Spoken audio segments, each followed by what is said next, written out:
అందరికీ నమస్కారం. ఈరోజు మనం చెప్పుకోబోయే కథ కోపదారి భర్త సుకుమారి భార్య. కథలోకి వెళ్ళబోయే ముందు మీరు కనుక మన ఛానల్ని ఫస్ట్ టైం చూస్తున్నట్లయితే తప్పకుండా మన ఛానల్ని లైక్ చేయండి, షేర్ చేయండి, సబ్స్క్రైబ్ చేయండి, బెల్ ఐకాన్ క్లిక్ చేసి ఆల్ అనే బటన్ని ప్రెస్ చేయడం మర్చిపోకండి. కథని ఎక్కడ స్కిప్ చేయకుండా వినండి. మరి కథలోకి వెళ్ళిపోదామా? సువర్చలకి ఒక్కగానొక్క కొడుకు సత్యదేవ్. నిజంగా సత్యాన్ని పంచే కొడుకే ఆ కొడుకు. ఇక సత్యదేవ్ చాలా మంచివాడు. సువర్చల వాళ్ళకి స్థిరచరాస్తులకి ఏ లోటు లేదు. పెద్దలు ఇచ్చిన ఆస్తిపాస్తులు కానీ నగా నట్రా కానీ మెండుగా ఉన్నాయి. దానికి తోడు ఉన్న ఒక్క కొడుకుని ఆవిడ పెద్ద చదువు చదివించి గవర్నమెంట్ ఉద్యోగస్తుని చేయాలనుకున్న ఆవిడ కళ నెరవేర్చింది. సత్యదేవ్ కూడా గవర్నమెంట్ సెక్టార్లో కాస్త లంచం పెడితే పెద్ద పోస్టే వచ్చింది ఆయనకి.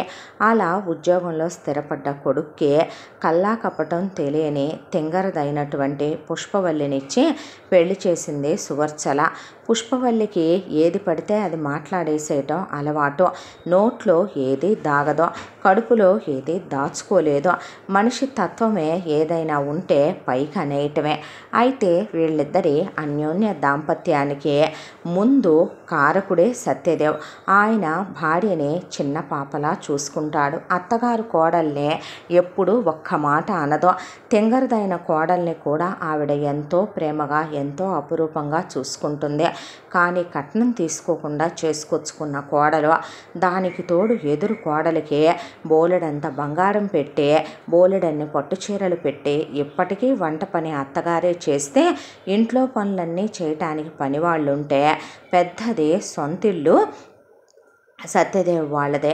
సత్యదేవ్ది గవర్నమెంట్ ఉద్యోగం. ఆయన లంచాలు తీసుకోడు. ఆయన జీతమే ఆయనకి బోలెడంత వస్తుంది. అది కాకుండా వాళ్ళకి బోలెడన్ని ఆస్తిపాస్తులు ఉండి వాటి మీద రాబడి వస్తుంది. ఆయన స్నేహితులు ఒక ఇద్దరుంటే వాళ్ళతో వ్యాపారాల్లో వాటాలు కలిసి అటు రాబడి వస్తుంది. కాబట్టి తినటానికి ఉండటానికి వాళ్ళకి ఏ లోటు లేదు. పుష్పవల్లి గర్భవతి అయింది. ఎక్కడైనా కోడల్ని అప్పుడైనా పుట్టింటికి పంపాలనుకుంటారేమో అత్తలు. పుట్టింటికి పంపిస్తే కోడలు ఎక్కడ మళ్ళీ ప్రయాణంలో నలిగిపోద్దోనని సువర్చల కోడల్ని తన దగ్గరే ఉంచుకొని కోడలికి కన్న తల్లి కూడా ఇస్తుందో ఇవ్వదో కానీ అంతటి ప్రేమని పంచి ఆవిడే 2 పురుళ్ళు పోసింది. మొదటి కాన్పులో ఆడపిల్ల పుట్టింది. అమృత అని పేరు పెట్టుకున్నారు. ఆ తరువాత మళ్ళీ పుష్పవల్లి గర్భవతి అవ్వడం. ఆ తర్వాత పుష్పవల్లి 9 నెలలకి బాబుని కంటాం. బాబు పేరు భరద్వాజ్ అని పెట్టారు. ఇక 2 పిల్లలు. ఆపరేషన్ చేయించింది కోడలికి కల్లా కపటం లేదని తిక్కల మేళమని ఆవిడ అసలు ఏమీ అందో. పుష్పవల్లికి ఫస్ట్ నుంచి సువర్చల 7 వారాల నగలంటే పంచ ప్రాణాలు. ఆ నగలు మాత్రం ఆవిడ ఇవ్వకుండా హోల్డ్లో ఉంచి పుష్పవల్లి ఎప్పుడైనా సత్యదేవ్తో వాదన పెట్టుకున్నా, పిల్లలతో ఏదైనా గొడవ పెట్టుకున్నా, ఏదైనా ఆపకుండా ఎవరి గురించి అయినా మాట్లాడుతున్నా సువర్చల మంచం కింద ఒక ర్యాక్ ఉంటుంది. ఆ ర్యాకు తాళాలు ఆవిడ బొడ్లో ఉంటాయి. ఆ ర్యాకులో 7 వారాల నగలుంటాయి. ఆ పెట్టె ఓపెన్ చేసుద్ది సువర్చల. చూడగానే పుష్పవల్లిని లడ్డూ కావాలా నాయనా అని అడిగినట్టుగా ఆ నగల్ని చూసి నోరు ముయ్యమని ఆవిడ చెప్పగానే టక్మని నోరు మూసేసుద్ది పుష్పవల్లి. అలా ఆవిడ కొడుకు సంసారంలో గొడవలు లేకుండా నెట్టుకొస్తున్న మహా ఇల్లాలైన ఒక తల్లి, ఒక అత్తగారు. ఇంత దాంట్లో సత్యదేవ్ కూతురు అమృత చాలా మంచి పిల్ల. నిజంగా అమృతాన్ని కురిపించేలాంటి మనస్తత్వమే. దేని మీద ఆశ అత్యాశ అంటూ ఉండవు. పిల్ల నానమ్మ అంటే పంచప్రాణాలు, అమ్మ నాన్న అంటే చాలా ఇష్టం, తమ్ముడంటే ఇంకా ఇష్టం. పిల్ల చాలా నెమ్మదస్తురాలు, చాలా సౌమ్యురాలు. గట్టిగా మాట్లాడినైనా మాట్లాడదు. నీతి నిజాయితీలు ఆ ఇంటి బిడ్డలకి పెట్టని ఆభరణాలుగా పెంచుకొచ్చేవాళ్ళు సత్యదేవ్ ఆయన తల్లే. పుష్పవల్లి ఏదైనా పిచ్చివాగుడు వాగుద్దన్న మాటే కానీ మనిషిలో నీతి నిజాయితీలకు మాత్రం ఏ లోటు ఉండదు పుష్పవల్లి విషయంలో. ఎటొచ్చి పిల్లాడు భరద్వాజ్తోనే ప్రాబ్లం అంతా. పిల్లాడు ఎదిగే కొద్దీ విపరీతమైన కోపం పెరిగిపోవటం మొదలైంది. అయిన దానికి కాని దానికి అమాంతం ఎదుటి మనుషుల్ని ఎంత మాట పడితే అంత మాట పెద్ద చిన్న లేకుండా మాట్లాడటం కొట్టడం చేస్తాడు. చేస్తాడు. వాడికి ఏదైనా చిన్న విసుగు చిరాకు కలిగినా అక్కడ ఉందే అమ్మ అక్క అనేది కూడా ఆలోచించుకోడు. సత్యదేవ్కి పిల్లలంటే పంచప్రాణాలు. పిల్లాన్ని తప్పు నాన్న, అలా ఉండకూడదు నాన్న అంటే వాళ్ళేమీ అనకుండానే నేను అంటున్నానా డాడీ, మరి నువ్వు కూడాను అనేసి పిల్లాడు అక్కడి నుంచి వెళ్ళిపోయేవాడు. ఇక సువత్సలని నానమ్మ కాబట్టి నానమ్మ అనేస్తే ఆవిడ ఆపేయాలి.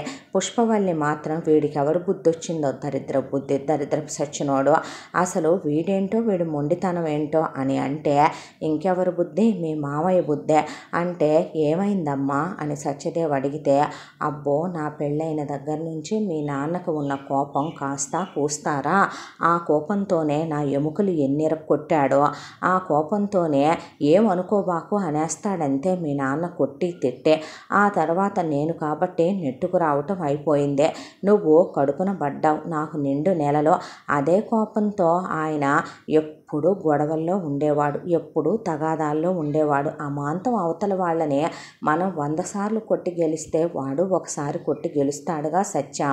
దాంతోనే నాన్న ఒకసారి గొడవకి వెళ్తే కత్తిపోటుకి బలయ్యి నన్ను విధవని చేసి నా కడుపులో నిన్ను వదిలేసి పైలోకానికి పోయి కూర్చున్నాడు. ఆ తర్వాత మీ అమ్మమ్మ తాతయ్యలు ఆ రోజుల్లోనే నన్ను ఇంకో పెళ్లి చేసుకోమన్నా చెప్పు తీసుకొడతానని చెప్పి నేను నా కళ్ళల్లో ఒత్తులు వేసుకొని నిన్ను పెంచి పెద్ద చేసుకున్నాను కన్నయ్య, నిన్ను ప్రయోజకుడిని చేసుకున్నానయ్యా అంటే నాన్నని నేను ఎప్పుడూ తలుచుకోలేదుగా అమ్మ, నాన్న బుద్ధులు వీడికి రావటానికి అన్నాడు సచ్చిదేవ్. నేనే మాయ ఫోటో చూసి కడుపుతో ఉన్నప్పుడు మాయ అందంగా ఉంటాడు కదా, మామయ్య పోలికల్లో మామయ్య బుద్ధులతో నాకు కొడుకు పుట్టాలని కోరుకున్నా అంది పుష్పవల్లే. ఉట్టికెగరలేన మా అంబరానికి ఎగిరిందని నీ బతుకు కదోటే తక్కువ అన్నాడు ఆయన. నా కొడుకుని నేనేం అలా పెరగనివ్వను, పెద్దయ్య కొద్దీ నా కొడుకుని నాలాగే పెంచుతాను. వాళ్ళు నీ బుద్ధులు లేవనుకుంటున్నావేంటి ఇప్పుడు నువ్వు, వాళ్ళు నీ మెంటలు, నీ తిక్క, నీ క్రాకు, నువ్వు వెనక ముందు ఆలోచించుకోకుండా ఏది పడితే అది వాగేస్తావు చూసావా, అవి కూడా వచ్చినాయి.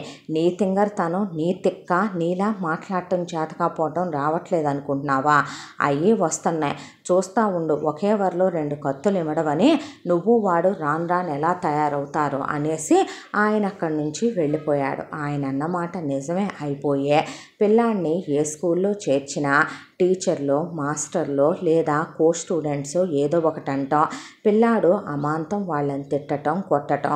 వాళ్ళు సత్యదేవు కబురు పెట్టడం. ఏమైందండి అని అడిగితే, మీ వాడికి అంత ఒళ్ళు బలుపేంటి, కొవ్వేంటి, నేను తప్పు చేయనప్పుడు నన్ను అంటానికి నువ్వెవత్తివ్వే అని అడుగుతాడేంటి, నేను టీచర్ని అయితే ఇదే నా పిల్లల్ని పెంచే పెంపకం, అసలు మా వాడు అలా అనడండి, ఎందుకన్నాడు అని సత్యదేవ్ అడిగితే, క్లాసులో అందరినీ సైలెంట్గా ఉండమన్నాము, ఉండమన్న తర్వాత పిల్లలందరూ మాట్లాడుకుంటున్నారు, మీ వాడు కూడా మాట్లాడాడని నేను ఒక దెబ్బేస్తే, తప్పు చేయనప్పుడు నేను సైలెంట్గా ఉన్నప్పుడు నన్ను ఎందుకు కొట్టావు, నువ్వు తప్పు చేయనప్పుడు నువ్వు నన్ను ఎందుకు నిందించావు అంటే, యూ ఫూల్ అంటే తిప్పి నన్నే తిట్టేసే, ప్రిన్సిపల్ గారిని తిట్టే, ఇక నానా గొడవ చేశాడు. ఇలా అయితే మీ వాడిని మేము స్కూల్లో కంటిన్యూ చేయలేం, పర్లేదండి మా వాడి టీసీ ఇచ్చేసేయండి అని ఆయన పిల్లాడిని, నాన్న నువ్వు వెళ్ళి కారులో కూర్చో నేను క్లియర్ చేసుకొస్తానని ఒక 1/2 అవర్లో క్లియర్ చేసి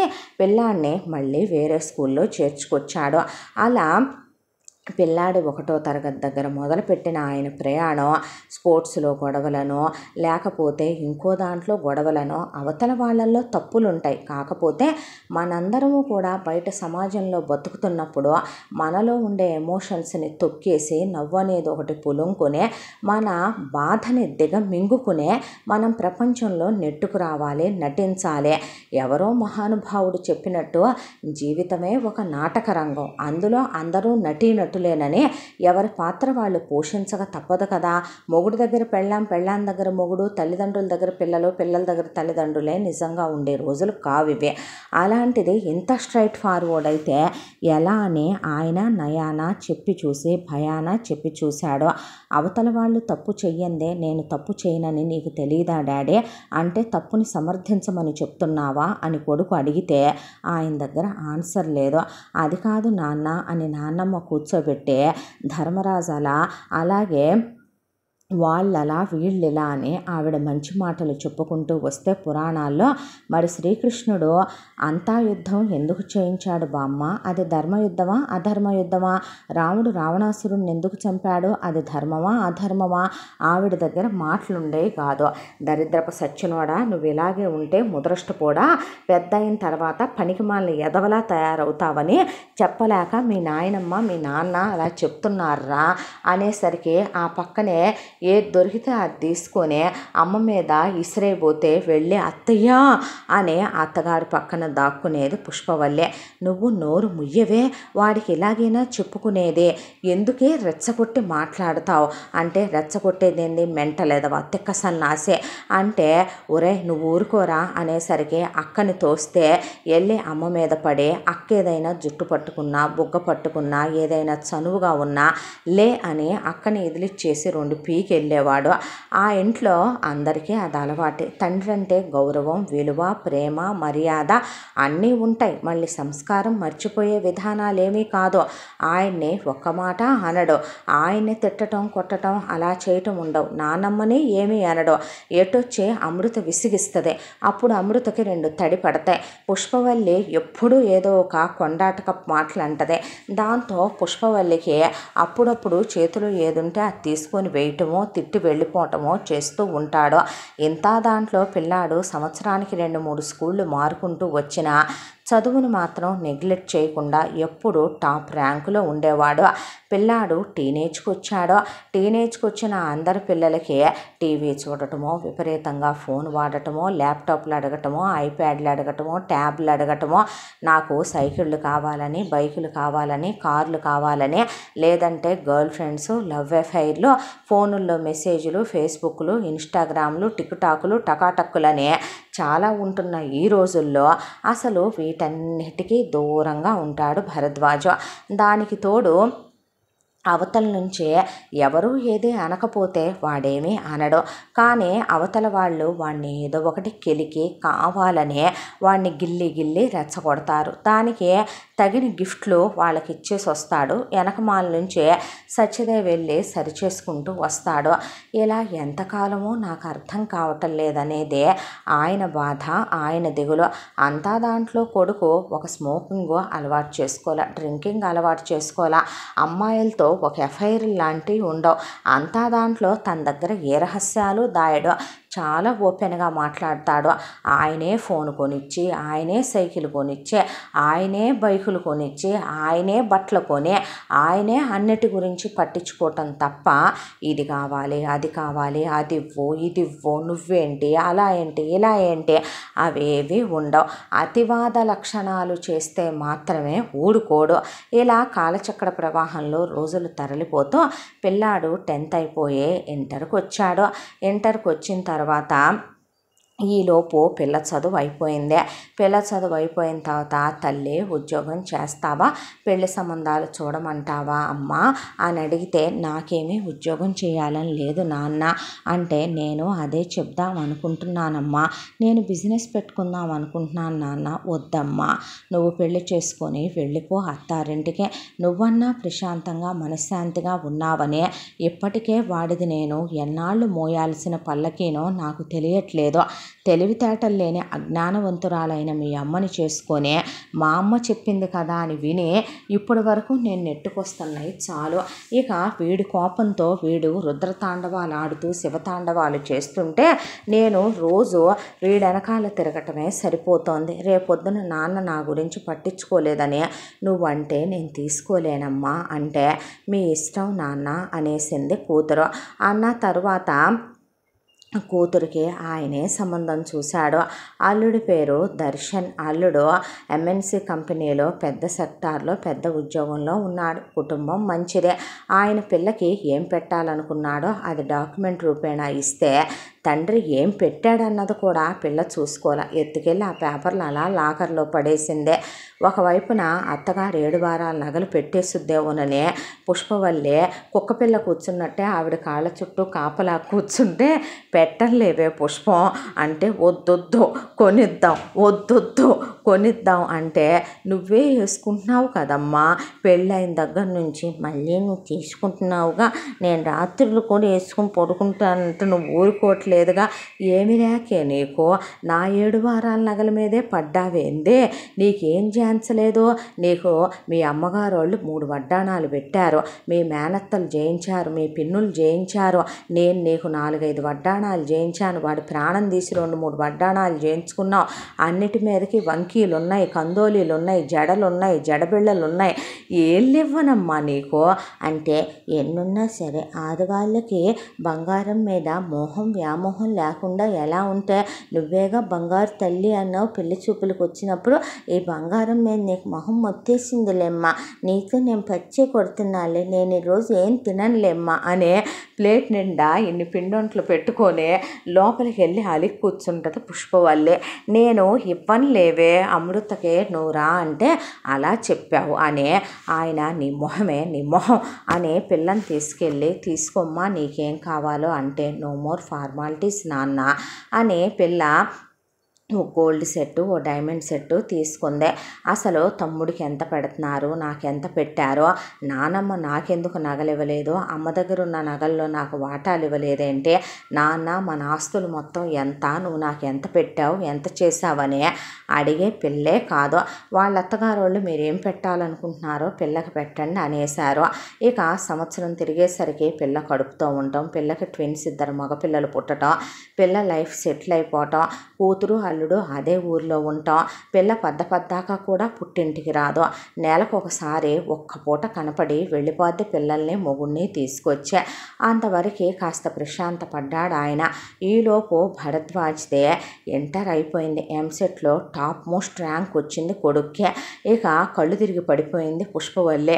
దేనికి అని అత్తగారంటే, ఈ దొంగ సచ్చినోడు అంత తిడతాడు అంత కొడతాడు కదా అత్తయ్య, మెంటలోడికి చదువెట్టెక్కుతుందంటావు అనేసరికి, బాగుంది ఇదే, వాడేమన్నా తెలివితేటలు లేనోడా ఏంటే, అర్జునుడిలాగా సవేసాచేవాడు అంటే 2 చేతులతో రాస్తాడు కదా నా మనవడు, వాడికేమైంది, వాడి తెలివితేటలకేమైంది అంటే, అంతేలే అభిమన్యుడు కాదు వీడు, అర్జునుడే వీడు, బాగా చెడిపోయిందమ్మా ఇది సినిమాలు చూసి, బాగా సీరియల్స్ సినిమాలు ఎఫెక్ట్ అనే నవ్వుకుంటే, నాన్న ఇప్పుడు ఏం చేద్దాం అనుకుంటున్నావు, సత్యదేవ్ గొంతే ఇలా ఉంటుంది, ఆయన చెప్పేదే సాఫ్ట్గా, ఆయనకి రమ్మన్నా మహానుభావుడికి కోపం రాదు, ఆడేసుకునే పిచ్చి పెళ్ళాం, ఇక సర్ది చెప్పే తల్లి, ఆయన్ని పీక్కు తిని వీధుల్లో నిలబెట్టే కొడుకు తప్ప ఆయన ప్రశాంతత అంతా ఆ కూతురికే వచ్చిందేమో అనిపించేస్తుంది ఆ ఇంట్లో.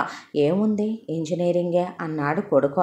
అలాగే నాన్న అంటే, ఏ కాలేజీ అని అడగవా డాడీ, చెప్పు నాన్న అంటే, ఫలానా కాలేజ్లో నాకు ఈ కాలేజీల్లో సీట్ వచ్చింది, ఇందులో ఇది బెస్ట్ డాడీ అంటే, అలాగేనమ్మా అని ఆయన డొనేషన్ కట్టి తీసుకెళ్ళి ఆ కాలేజీలో చేర్చేటప్పుడే పిల్లాడి గిఫ్ట్ కింద బైక్ ఇస్తారు ఎవరైనా, కారు ఇచ్చాడు ఆయన, కారు డ్రైవింగ్ కూడా నేర్పుకున్నాడు కొడుక్కి. థ్యాంక్ యూ డాడీ అంటే, అలాగే నాన్న జాగ్రత్తగా వెళ్ళిరా కాలేజీకి, ఒరే సన్నాసి ఎదవేషాలు వేసి అడ్డమైన వాళ్ళతో గుళ్ళాలు పెట్టుకొని ఇక్కడ కూడా యాక్ట్ ఛీ అనిపించుకొని రాబాకు అనేసరికి వెళ్తూ చేతిలో ఉన్నటువంటి బ్యాగు అమ్మ మీద ఇసిరేసి వెళ్ళాడు పిల్లాడు. వాడేదో ఒకరోజు నిన్ను తన్నే, నీ చేతులు కాళ్ళు ఇరిగి, ఏదో ఒకరోజు నువ్వు ఏదో ఒకటి చేసిందాకా నాకు ప్రశాంతత ఉండదు కదా అంటే, ఏ వాడు పరశురాముడు లాంటోడే, కానీ నువ్వు జమదగ్ని మహర్షివి కాదు కదమ్మా, నేను రేణుకాదేవిని కాదుగా, నేను వాళ్ళని వీళ్ళని చూసి చెలించినప్పుడు నువ్వు నన్ను అడగాలి, నేను అలా చేయలేదు కదా నాన్న, నేనేమి నా పాతివచ్చి మహిమతో కుండలు చేయటం లేదు కదా, అలాగే నువ్వు నా తల నరకమని వాడికి చెబుతావా అంటే, ఉషో అమ్మా ఇది ఎలా నచ్చిందే నీకు, ఆ రోజున వంచిన తలెత్తలేదయ్యా. పిల్లకి నోట్లో నాలుక లేదన్నారు, ఏలు పెడితే కొరకలేదన్నారు. ఇది షార్క్ కదవే, దీని నోట్లో నువ్వు ఓసారి ఏలు పెట్టి చెక్ చేసి ఉండాల్సిందిగా అమ్మా. నాలాంటోడికి ఇదెలా కరెక్ట్ ఎంత ఇచ్చావే నువ్వు. Sorry baby, it's okay mummy అనుకుంటే, అబ్బే యాడ్ మరి ఇంతోటి అందగాడు దొరకడని చేసుకున్నానమ్మా, వచ్చాడమ్మా వయ్యారాల కొండడు అంటే, ఏం మాటలేవే పంచరంగుల పతంగుడు. చెడిపోయిందిరా అది టీవీలు సినిమాలు చూసి మమ్మీ అనుకుంటే తిక్క పెళ్ళాం, మెంటలు కొడుకు. మమ్మీ నువ్వు మాత్రమే ఇంకా సర్ది చెప్తున్నావు కాబట్టి నాకు బీపీ షుగర్ రాలేదు యూనో.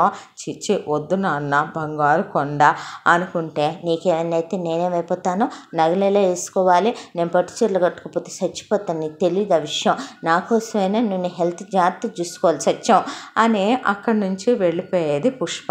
ఆ తర్వాత ఇంజనీరింగ్ కాలేజీకి వెళ్ళటం మొదలుపెట్టాడు భరద్వాజ్. వెళ్ళటం మొదలుపెట్టిన తర్వాత అక్కడ లెక్చరర్లతో గొడవలు, కో స్టూడెంట్స్తో గొడవలు, వాళ్ళే వీడిని గెలుకుతారు.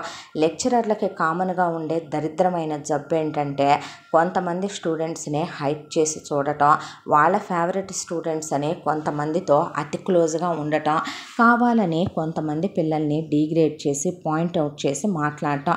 మన ఉన్నటువంటి ఎడ్యుకేషనల్ సిస్టంలోనే ఏ పేరెంట్స్ మార్చలేకపోతున్నారు. ఇవే లక్షలు కోట్లు ఫీజులు కట్టినా ఏదో పిల్లలు చదువుతున్నారు, కొంతమంది పిల్లలు ఎదురు తిరుగుతున్నారు. సిస్టమ్ని ఎవడూ మార్చలేడు కదా, కానీ భరద్వాజ్ అడ్జస్ట్ అవ్వలేడు. అంతా దాంట్లో కూడా, నాన్న నీకు దండం పెడతా, ఇంటర్ 2 ఏళ్ళు 2 కాలేజీలు మారావయ్యా నువ్వు, బీటెక్ 4 ఏళ్ళు 4 కాలేజీలు మారకూడదు నాన్న, మా బంగారు కొండవు కదమ్మా, నేను వెతికి తెచ్చాను నాన్న సీటు, మా తండ్రివి కదరా అంటే, వాళ్ళేమీ అనకపోతే నేనేమీ అనను డాడీ, స్పోర్ట్స్లో రాంగ్ వేలో వచ్చి మరి నన్ను తోసేసి వాడు గెలిచాను నేను ఓడిపోయాను అన్నప్పుడు కూడా ఏమనలేదు, కానీ వాడు మగతనం ఏమైపోయింది స్పోర్ట్స్లో అని వాడే కెలికాడు డాడీ.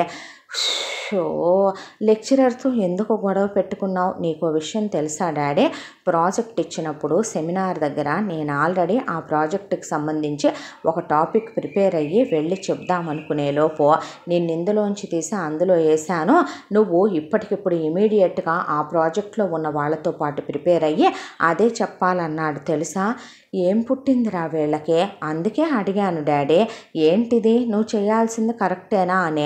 నన్ను పట్టుకొని రాస్కెల్ ఈడియట్ స్టూపిడ్ అని ఇంకా ఇంగ్లీష్లో చాలా అన్నాడు, దాంతోనే ఇష్యూ అయింది నాన్న అని చెప్పేసరికి ఛీ ఛీ ఛీ ఛీ ఛీ అనుకున్నాడు ఆయన. ఆ తర్వాత ఇంత దాంట్లో పిల్లాడు ఎవరిని ప్రేమించకూడదు, ప్రేమించినా వాడికి సెట్ అవుద్దా, వాడు ఎవరితోనైనా అడ్జస్ట్ అయి ఉండగలడా అనుకునే టైంలో కూతురు ఒక మాట అందే, భయపడకు బాధపడకు నాన్న, ఎలాంటి వాళ్ళనైనా మార్చేవాళ్ళు వాళ్ళ లైఫ్లోకి ఒకళ్ళు వస్తారు అని. ఆ కూతురు ఏమంటా అని వెళ్ళిందో కానీ క్లాసులో ఎంతోటి దాంట్లో ఒకటి కొడుక్కి ప్రపోజ్ చేయటం జరిగిపోయింది. ఇక ఆయన గుండె జారిపోయింది.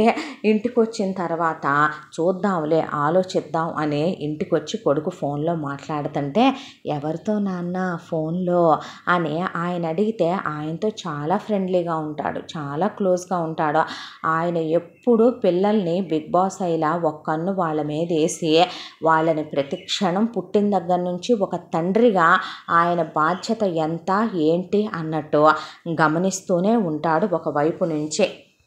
కాలేజీలో ఒకటి నాకు ప్రపోజ్ చేసింది నాన్న, అదే కాల్ చేసి మాట్లాడుతోంది, అది ఇంట్రెస్టెడ్గా ఉంది నా మీద, ఏం చెప్పాలా అని ఆలోచిస్తున్నాను, ఏం చెప్దామనుకుంటున్నావు అని ఆయన అంటే, ఓకే చేద్దాం అనుకుంటున్నాను, పర్లా నా టెంపర్ని అదైతే కనుక మేనేజ్ చేయగలదు అనుకుంటున్నాను.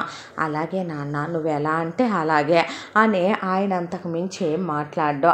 వీడి బతుక్కి మళ్ళీ లవ్ స్టోరీలు, మళ్ళీ వీడికి ఆ ప్రేమలు ప్రేమాయణాలు నువ్వు మళ్ళీ ఎంకరేజ్ చేయటం, నిన్ను డాడీ అంటారు తెలుసా, మీడియేటర్ అంటారు తెలుసా, చెప్పు తీసుకొని కొడతా, నా సంగతి బాగా ఎరగో.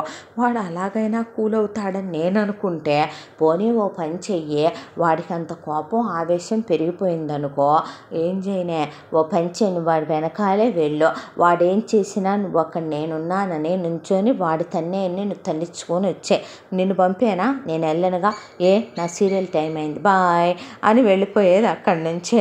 నాకు ఈ పోట్లు ఏంటో అర్థం కావట్లేదమ్మా అని ఆయన బాధపడుతుంటే, ఇక ఇటువైపున భరద్వాజు కాస్త పేషెన్సీ నేర్చుకోవటం మొదలుపెట్టాడు. అవతల అమ్మాయి లైఫ్లోకి వచ్చిన తర్వాత అంత కోపం తగదని చాలా వరకు పొలైట్గా ఉంటూ ఓపికగా ఉంటూ ఒక 6 నెలలు టైం ఇచ్చాడు అవతల దానికే. సింహం ఏదో కాస్త ప్రశాంతంగా పడుకుంది కదా అన్నప్పుడు చిట్టెలిక దాని దగ్గర డిక్కీ తిప్పుకుంటూ వెళ్ళి అది బ్రేక్ డ్యాన్స్ వేసి అలా సాంగు అనుకుంటూ గెంతకూడదు కదా. అయితే ఇక మొదలుపెట్టింది ఆ ప్రేమించిన అమ్మాయి, నీకు యాటిట్యూడ్ ఎక్కువ, క్లాసులో వీడు నీకన్నా హైట్ ఉంటాడు, మీ క్యాస్ట్ కన్నా పెద్ద క్యాస్ట్, మీ ఫ్యామిలీ కన్నా మంచి ఫ్యామిలీ, నువ్వు వేసుకొచ్చే కారు కన్నా కాస్ట్లీ కారు వేసుకొస్తాడు, వాళ్ళ డాడీ ఇది తెలుసా, వాళ్ళ మమ్మీ ఇది తెలుసా, వాళ్ళ సిబ్లింగ్స్ ఇది తెలుసా, అసలు నువ్వేంటో, నీ పంధా ఏంటో, నువ్వు వాడేది అవుట్డేటెడ్ ఫోను, అసలు నీకు హెయిర్ స్టైల్ ఏమీ బాగాలేదు, అసలు నువ్వు వేసుకునే క్లాతింగ్ నీకు సూట్ అవ్వదు, నువ్వు నా మీద కాన్సన్ట్రేషన్ చేయవేంటి, రోజుకి నాకు 24 గంటల్లో గంటకు 60 నిమిషాలు చొప్పున నువ్వు నాకు ఐ లవ్ యూ చెప్పుకుంటా రావాలి, నన్ను పట్టించుకోవేంటి, నువ్వు ఏదో గిఫ్ట్ ఇచ్చేసాను కదా, ఏదో అడిగిన చోటుకి తీసుకెళ్ళాను కదా అని లైట్ తీసుకుంటావేంటి, యూ ఫూల్, యూ స్టూపిడ్ అని పక్కన వాళ్ళతో చెప్పి జోకులేసి వాళ్ళ ముందు వీడు మెంటలోడు తెలుసా, నేనే ఈ పిచ్చోడిని లవ్ చేసి వీడికి లైఫ్ ఇస్తున్నాను తెలుసా, ఏ ఆడది వీడితో ఉండలేదు తెలుసా అని రెచ్చిపోయి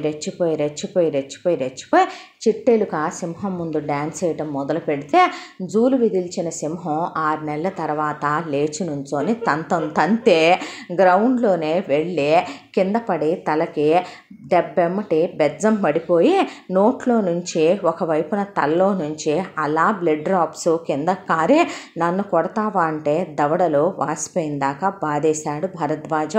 వెంటనే కాలేజీ యాజమాన్యం సదరున సత్యదేవ్కి కబురు పెట్టారు. పెట్టిన తర్వాత అసలు ఆడపిల్లని మీ వాడు కొట్టడం ఏంటండి, ఆడపిల్ల మీద చేయి చేసుకోవటం ఏంటండి సార్, మరి మీరు ఓవర్ యాక్టింగ్ చేస్తున్నారు అనిపించట్లేదో, నటిస్తున్నారు అనిపించట్లేదో, క్లాస్లో కాలేజ్లో అందరికీ ఇది నా గర్ల్ ఫ్రెండ్ అని, ఇది నా దగ్గర నుంచి బోలెడన్ని, ఇది బేబీ టైప్లో గిఫ్ట్లు ఒక రేంజ్లో తీసుకొని వాడేసిందని, నాకు హగ్గులు ఇచ్చిందని కిస్సులు ఇచ్చిందని ఇక్కడున్న వాచ్మెన్ దగ్గర నుంచి ఆయాల దాకా అందరికీ తెలుసు. అయితే మీకు తెలీదా, యాక్టింగ్ చేయకండి సార్. అయితే కొడతావా, ప్రేమిస్తే ఎవడూ కొట్టడు సార్, మీకు ఓపెన్గా సత్యం ఏంటనేది చూపించనా నేను, ఏంట్రా అదే, మీ వైఫ్ మీరు పక్కనుండగానే పక్కింటాయనో ఎదురింటాయనో మీకన్నా బాగా మ్యాన్లీగా ఉన్నాడు, నీలో అంత మగతనం లేదు, నువ్వు నన్ను సాటిస్ఫై చేయలేకపోతున్నావంటే వాట్స్ యువర్ ఫీలింగ్ అని అడిగేపాటికి సత్యదేవ్ అదిరిపోయాడు. అంటే మరి నన్ను అలాగే అంటోంది, నీకన్నా వాడు బెటరు, నీకన్నా వీడు బెటర్ అని. ఇప్పుడు లవ్లో ఉన్నప్పుడే అలా మాట్లాడితే పెళ్ళైన తర్వాత ఏం మాట్లాడినా మీలా బుర్రగొక్కుంటూ నేను ఉండలేను సార్, అందుకే ఇవ్వాల్సి వచ్చిందే, లేదంటే కనుక నేనంత తొందరగా ఎవరికి పడితే వాళ్ళకి, దట్టు లేడీస్కి అంత త్వరగా నేను గిఫ్ట్లు దవడ వాచేలాగా ఇవ్వనన్నాడు భరద్వాజ. మీ వాడు ఈ యాటిట్యూడ్తో, మీ వాడు ఈ పొగరుతో, మీ వాడు ఈ అహంకారంతో ఈ కాలేజీలో నెట్టుకు రావటం కష్టం. మీ అబ్బాయి లాంటి వాళ్ళ నుంచితే మా కాలేజ్ రెప్యుటేషన్ దెబ్బతింటదంటే పర్లేదండి, ఆ అమ్మాయి మాట్లాడిన మాటలు తప్పు కాదంటారా, మా ఫ్యామిలీ గురించి నీకేం తెలుసని మాట్లాడావమ్మా, వాళ్ళ అమ్మ నాన్న వచ్చి నుంచుంటే సత్యదేవ్ ఆడపిల్లని పెంచే పెంపకం విధానాలు ఇవేనా అని నేను మిమ్మల్ని అడిగితే, మరి మా అబ్బాయితో కలిసి కార్నర్ సీట్లని, సినిమాలని, షికార్లని, ట్రయల్ రూమ్స్ అని, కారు బ్యాక్ సీట్లని, మీ అమ్మాయి మరి ముద్దులు హగ్గులని ఎలా తిరిగిందండి, ట్రిప్స్కి ఎలా వెళ్ళిందండి, మీ అమ్మాయి చేతిలో ఫోన్ మా అబ్బాయి కొనిచ్చింది, చెప్పులు మా అబ్బాయి కొనిచ్చినే, మీ అమ్మాయికి ప్రతి వస్తువు మా అబ్బాయే స్పాన్సర్షిప్పే ఈ సంవత్సర కాలంగానో, అవేవి మరి మీరు కొనిచ్చినవి కాదుగా. మీ అమ్మాయి ఎక్కడి నుంచి తెస్తుంది, ఎవరు కొనిస్తున్నారు, ఆ కొనిచ్చేది ఆడ మగ, ఏ రీజన్తో కొనిస్తున్నారో, అసలు మీ అమ్మాయికి కొనివ్వాల్సినటువంటి రీజన్ ఏంటనేది మీకు తెలియదా? ఇవాళ ఏదో జరిగిందనే పాటికి పొలోమని అడిగేయటానికి వచ్చారు. ఎందుకంటే యాక్ట్ చేస్తారు. మాకు డబ్బు ఉంది మీకు లేదని మీ అమ్మాయి మా అబ్బాయికి గేల వేసిందని నేనంటే ఎలా ఉంటుంది? అయినా సార్ కాలేజీలు పెట్టి డొనేషన్లు తీసుకుంటున్నప్పుడు పిల్లల మధ్య అసలేది జరగకుండా బాయ్స్కి వేరే క్లాసెస్, గర్ల్స్కి వేరే క్లాసెస్ పెట్టకపోయారా? పోనీ గర్ల్స్కి లేడీ లెక్చరర్ని, బాయ్స్కి మెన్ లెక్చరర్స్నే పెట్టకపోయారా? అలా ఉండదు కదూ. సిస్టమ్ మన ఇష్టం వచ్చినట్టు మనం ఎలా కావాలంటే అలా మార్చేసుకోవచ్చు. పిల్లలు మాత్రం తప్పులు చేసినట్టు కనపడుతుంది. నీకు మా అబ్బాయి కన్నా వాడెవడో బెటరు, వీడెవడో బెటరు అనుకున్నప్పుడు వాళ్ళతోనే ఉంటే పోయేది కదమ్మా. అనవసరంగా వాడికి ఐ లవ్ యూ చెప్పటం ఎందుకు, వాడితో టైంపాస్ చేయటం ఎందుకు? నువ్వు వాడిని కంట్రోల్ చేసి నువ్వు వాడికి ప్రేమ భిక్ష పెట్టి నువ్వు వాడిని హద్దుల్లో పెడుతున్నావా? అమ్మా నాన్నలుగా, నానమ్మగా ఏ రోజు మేమే మా పిల్లలకి హద్దులు గీసి గిర్లు గీసి ఉంచాం. ఎందుకో తెలుసా? వాళ్ళంత దిగజారిపోయిన వాళ్ళు కాదు. నా కొడుకు క్యారెక్టర్ ఏంటనేది నాకు బాగా తెలుసు. వాడే తలుచుకుంటే గనక ఫోన్లో నువ్వు ఎన్నిసార్లు మీ ఇంట్లో మీ అమ్మ నాన్న లేరు రమ్మనమని వాడిని నువ్వు విత్ బర్త్ కంట్రోల్ కూడా తీసుకొని రమ్మనమన్నా కూడా వాడికి ఒక హక్కు ఉందని వాడు ఏ రోజు నీ ఇంటికి రాలా. నువ్వు ఫుడ్ ఆర్డర్స్ అడిగినా, నువ్వు పీరియడ్స్లో ఉన్నా, అబద్ధాలు చెప్పినా నా కొడుకు నా దగ్గర ఏమీ దాచడండి. ఫ్రెండ్లీగా వాడు అన్నీ చెప్తాడు. వాడు నాకు చెప్పాడు, నీ గురించి నాకు తెలుసు. మా వాడి గురించి మాట్లాడే అర్హత ఈ కాలేజీకి లేదు, ఇక్కడున్న మీకు అంతకన్నా లేదులే. కానీ మీ ఫీజు మీకు ఆల్రెడీ పడేశాను నేను. మా టీసీ ఇస్తే మా అబ్బాయిని నేను 3rd ఇయర్ 4th ఇయర్ వేరే కాలేజీలో కంటిన్యూ చేసుకుంటానని టీసీ తీసుకొని వెళ్ళిపోయాడు ఆయన. ఆ తర్వాత నువ్వేం టెన్షన్ పడకు నాన్న, వేరే కాలేజీలో సీట్ ఏర్పాటు చేస్తా, 1 వీక్ టైం ఇవ్వమని ఆయన కొడుకుని ఒక్క మాట అనుకోలే. అంతా దాంట్లో కొడుకు దగ్గరికి వెళ్ళి కాస్త కోపం తగ్గించుకో నాన్న, ఇలాగే ఉంటే ప్రపంచంలో బ్రతకలేవురా. నేను నటించలేను డాడీ, నీకు నేను అదే చెప్తున్నాను. ఎందుకు నటిస్తూ పోవాలంటావు చెప్పు? ఎందుకంటే మన చుట్టూ ఉన్న ప్రపంచంలో మనుషులు ప్రమాదకరమైన వాళ్ళు కాబట్టే. నీ కోపం ఏదో ఒక రోజు మనకి ఇంపార్టెంట్ అయిన వాటిని, మన జీవితంలో అవే చాలా ముఖ్యమైన అనుకున్న వాటి మెడ మీద కత్తి దాకా తీసుకొస్తాయని నాకు భయం వేస్తుంది. కాబట్టి డాడీ అని అక్కడి నుంచి వెళ్ళిపోతే ఆయన మళ్ళీ ఆయన రికమెండేషన్లన్నీ వాడి వేరే కాలేజీలో సీటు తెస్తే అక్కడికి వెళ్ళి భరద్వాజ్ జాయిన్ అయ్యాడో లేదో బెంచ్లో కూర్చున్నట్టు కూర్చొని అమ్మాయిల్లోనే పనికి మాలినోళ్ళు ఒకళ్ళ మీద ఒకళ్ళు గాసిప్స్ చెప్పుకొని సస్తారనుకుంటే అబ్బాయిల్లో అంతకన్నా ఘోరంగా ఉండే అమ్మాయిలు ఏదో ఒకటని అక్కడ గొడవలే. ఎట్టకేలకి ఇహ భరద్వాజ్దే మొత్తానికి బీటెక్ కంప్లీట్ అయ్యింది. అమ్మయ్య డిగ్రీ తెచ్చాడని ఆయన తలపట్టుకొని కూర్చుండిపోయాడు. 1వ తరగతి నుంచి ఆ బీటెక్ దాకా కంప్లీట్ చేయించేలోపు ఆయన సప్తసాగరాల నీళ్లు ఒక్కడే తాగినట్టు ఫీల్ అయిపోయాడు ఆయన. ఇప్పుడు ఏం చేద్దాం అనుకుంటున్నావు కన్నా అని అడిగితే జాబే ఏముంది చేయటానికి, అలాగేనయ్యా నీ ఇష్టం అన్నాక చాలా పెద్ద ఎంఎన్సీలోనే జాబ్ వచ్చింది. కరెక్ట్గా జాబుకు వెళ్ళిన 2 నెలల తర్వాత ఒక రోజున సత్యదేవికి ఫోన్ వచ్చింది. పరిగెత్తుకుంటూ ఆయన వెళ్ళేసరికి డైరెక్ట్గా హైర్ అఫీషియల్ అయినటువంటి మేనేజర్ కన్నా పై పదవిలో ఉన్నవాడిని పడేసి తొక్కు ర్యాక్ కొడుతున్నాడు భరద్వాజ్. దాంతో ఇక ఆయన వెళ్ళి ఆపి ఏమైందంటే, వీడు నా ముఖం మీద ఫైల్ విసిరి కొట్టాడు డాడీ. నీకు ఇంకో విషయం తెలుసా? నా గురించి ఆఫీసులో గాసిప్స్ రన్ చేయిస్తున్నారు. నీకు ఇంకో విషయం తెలుసా? వీళ్ళు ఎవరూ కరెక్ట్గా లేరు, వీళ్ళు ఏది పడితే అది మాట్లాడుకుంటున్నారు. నాకు అట్మాస్ఫియర్ నచ్చలేదు. కావాలనే 4-5 వర్కులు వీడు నాకే ఇస్తున్నాడు, నన్ను టార్గెట్ చేస్తున్నాడు. వీడు కావాలని పద్దాక నన్ను ఏదో ఒక మాటలో ఒకసారి క్షమించా, 2 సార్లు క్షమించా, నీ మొహం చూసి 10 సార్లు క్షమించా, నన్నే పాయింట్అవుట్ చేసి మాట్లాడుతూ వార్నింగులు ఇస్తున్నాడు డాడీ. కాబట్టే ఇవాళ ఇక తట్టుకోలేకపోయాను అనేసరికి మీ అబ్బాయిని ఉద్యోగంలోంచి పీకేస్తున్నామని బ్లాక్ మార్క్ వేసేసారు వాళ్ళు. ఇక నా వెంట్రుకతో సమానం రా నీ ఉద్యోగం అని ఇంటికి వచ్చేస్తే ఇప్పుడు ఏం చెయ్యాలి వీడు? అని ఆయన కూర్చుండిపోయే ఒక 2 రోజులు సైలెంట్గా ఉన్నాక, బంగారు కొండ ఏం చేద్దాం అనుకుంటున్నావు నాన్న, ముందు ట్రిప్కి వెళ్ళి రావాలి, పద ఇద్దరం వెళ్దామని ఆయన్ని వెంట పెట్టుకొని తీసుకెళ్ళి అలా ఆయన్ని కూడా తిప్పుకొచ్చాడు ఒక 1 నెల రోజుల పాటు. కొడుక్కి గర్ల్ ఫ్రెండ్ ఆయనే, కొడుక్కి బాయ్ ఫ్రెండ్ ఆయనే, కొడుక్కి బాయ్ బెస్టీ గర్ల్ బెస్టీ అన్నీ ఆయనే. ఇక తిరిగొచ్చాక ఇప్పుడు ఏం చేద్దాం కన్నా అని అడిగితే, ఏముంది బిజినెస్ పెడతానన్నాడు. అలాగే నాన్న నీ ఇష్టం, ఎంత కావాలి, ఇంత కావాలంటే ఇచ్చాడు. బిజినెస్కి సర్దిదో ఇచ్చిన తర్వాత బిజినెస్ స్టార్ట్ చేశాడు భరద్వాజ్. అంత దాంట్లో కూడా చాలా నిజాయితీగా, చాలా కరెక్ట్గా, అలాగే బాగా బిజినెస్ మైండెడ్ కాబట్టి బిజినెస్ని చాలా బాగా చెయ్యగలడు కూడా కొడుకు. అలా బిజినెస్ పెట్టినటువంటి కొడుకు నీతి నిజాయితీలతో బిజినెస్ని చాలా త్వరితగతినే డెవలప్ చేసుకొచ్చాడు. కాకపోతే ఆ బిజినెస్లో అపాయింట్ అయినటువంటి ఎంప్లాయీస్ లీనియన్స్ తీసుకోవటం సహజం, దానికి తోడు వర్క్ మీద కాన్సన్ట్రేషన్ చేయకపోవటం సహజం, వాళ్ళకి ఇక్కడికి వచ్చాక గాసిప్స్ లవ్ అఫైర్లు ఉండటం సహజం. అవన్నీ భరద్వాజ్ సహించడు. అవతల ఉంది ఎంతవాడైనా సరే వాళ్ళని లెఫ్ట్ అండ్ రైట్ ఇచ్చి పడేస్తాడు. ఏరా నేను ఆఫీస్ పెట్టాను అనుకుంటున్నారా, లేదంటే కనుక మీకోసం పార్కునేమైనా రెడీ చేశాను అనుకుంటున్నారా, ఇలాంటి దుకాణాలుంటే ఆఫీసు బయట పెట్టుకోవాలి, మీకు శాలరీ పే చేస్తున్నప్పుడు మీ క్వాలిటీ టైంని నేను మనీ ఇచ్చి కొన్నట్టు కదో, మీరు వెధవేషాలన్నీ వేయటానికే ఆఫీస్కు వస్తున్నారా అనే వాళ్ళని కడిగి పడేసేవాడు.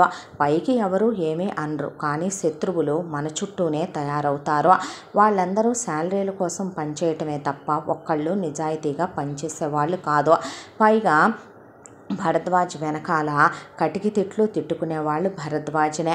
ఒకవైపున ఇది ఎలా ఉంది అంటే చుట్టూ కాంపిటీటర్స్ ఎక్కువ, కాంపిటీటర్స్తో సాఫ్ట్గా డీల్ చేయడు భరద్వాజ్. ఇక బిజినెస్ మ్యాన్ల మీటింగులు ఉన్నప్పుడు అప్పుడు వాళ్ళు గెలుకుతూ ఉంటారు. అలా గెలుకుతూ ఉన్నప్పుడు అమాంతం వాళ్ళని పడేసి తొక్కు రేగొట్టి రావటం, అలా గొడవలు పెరిగిపోయి కాంపిటీటర్స్తో గొడవలు ఎక్కువైపోయి దానికి తోడు శత్రువులు కూడా పెరిగిపోవటం మొదలైందే. నా కొడుకు దగ్గరికి వెళ్ళి రోజు నా కొడుకు ఆఫీసులో కాసేపు కూర్చొని వాడిని చల్లబరుచుకొని తెచ్చుకుంటాను నేనని సత్యదేవ్ ఒకవైపున ఆయన జాబ్ అయిపోగానే అట్నుంచి కొడుకు ఆఫీస్కి వెళ్ళి కొడుకు వచ్చేంత వరకు కొడుకు దగ్గర ఉండి కొడుకు ఎవరిని కొట్టకుండా తిట్టకుండా కాపలా కాసుకొని ఇంటికి తీసుకొచ్చుకునేవాడు.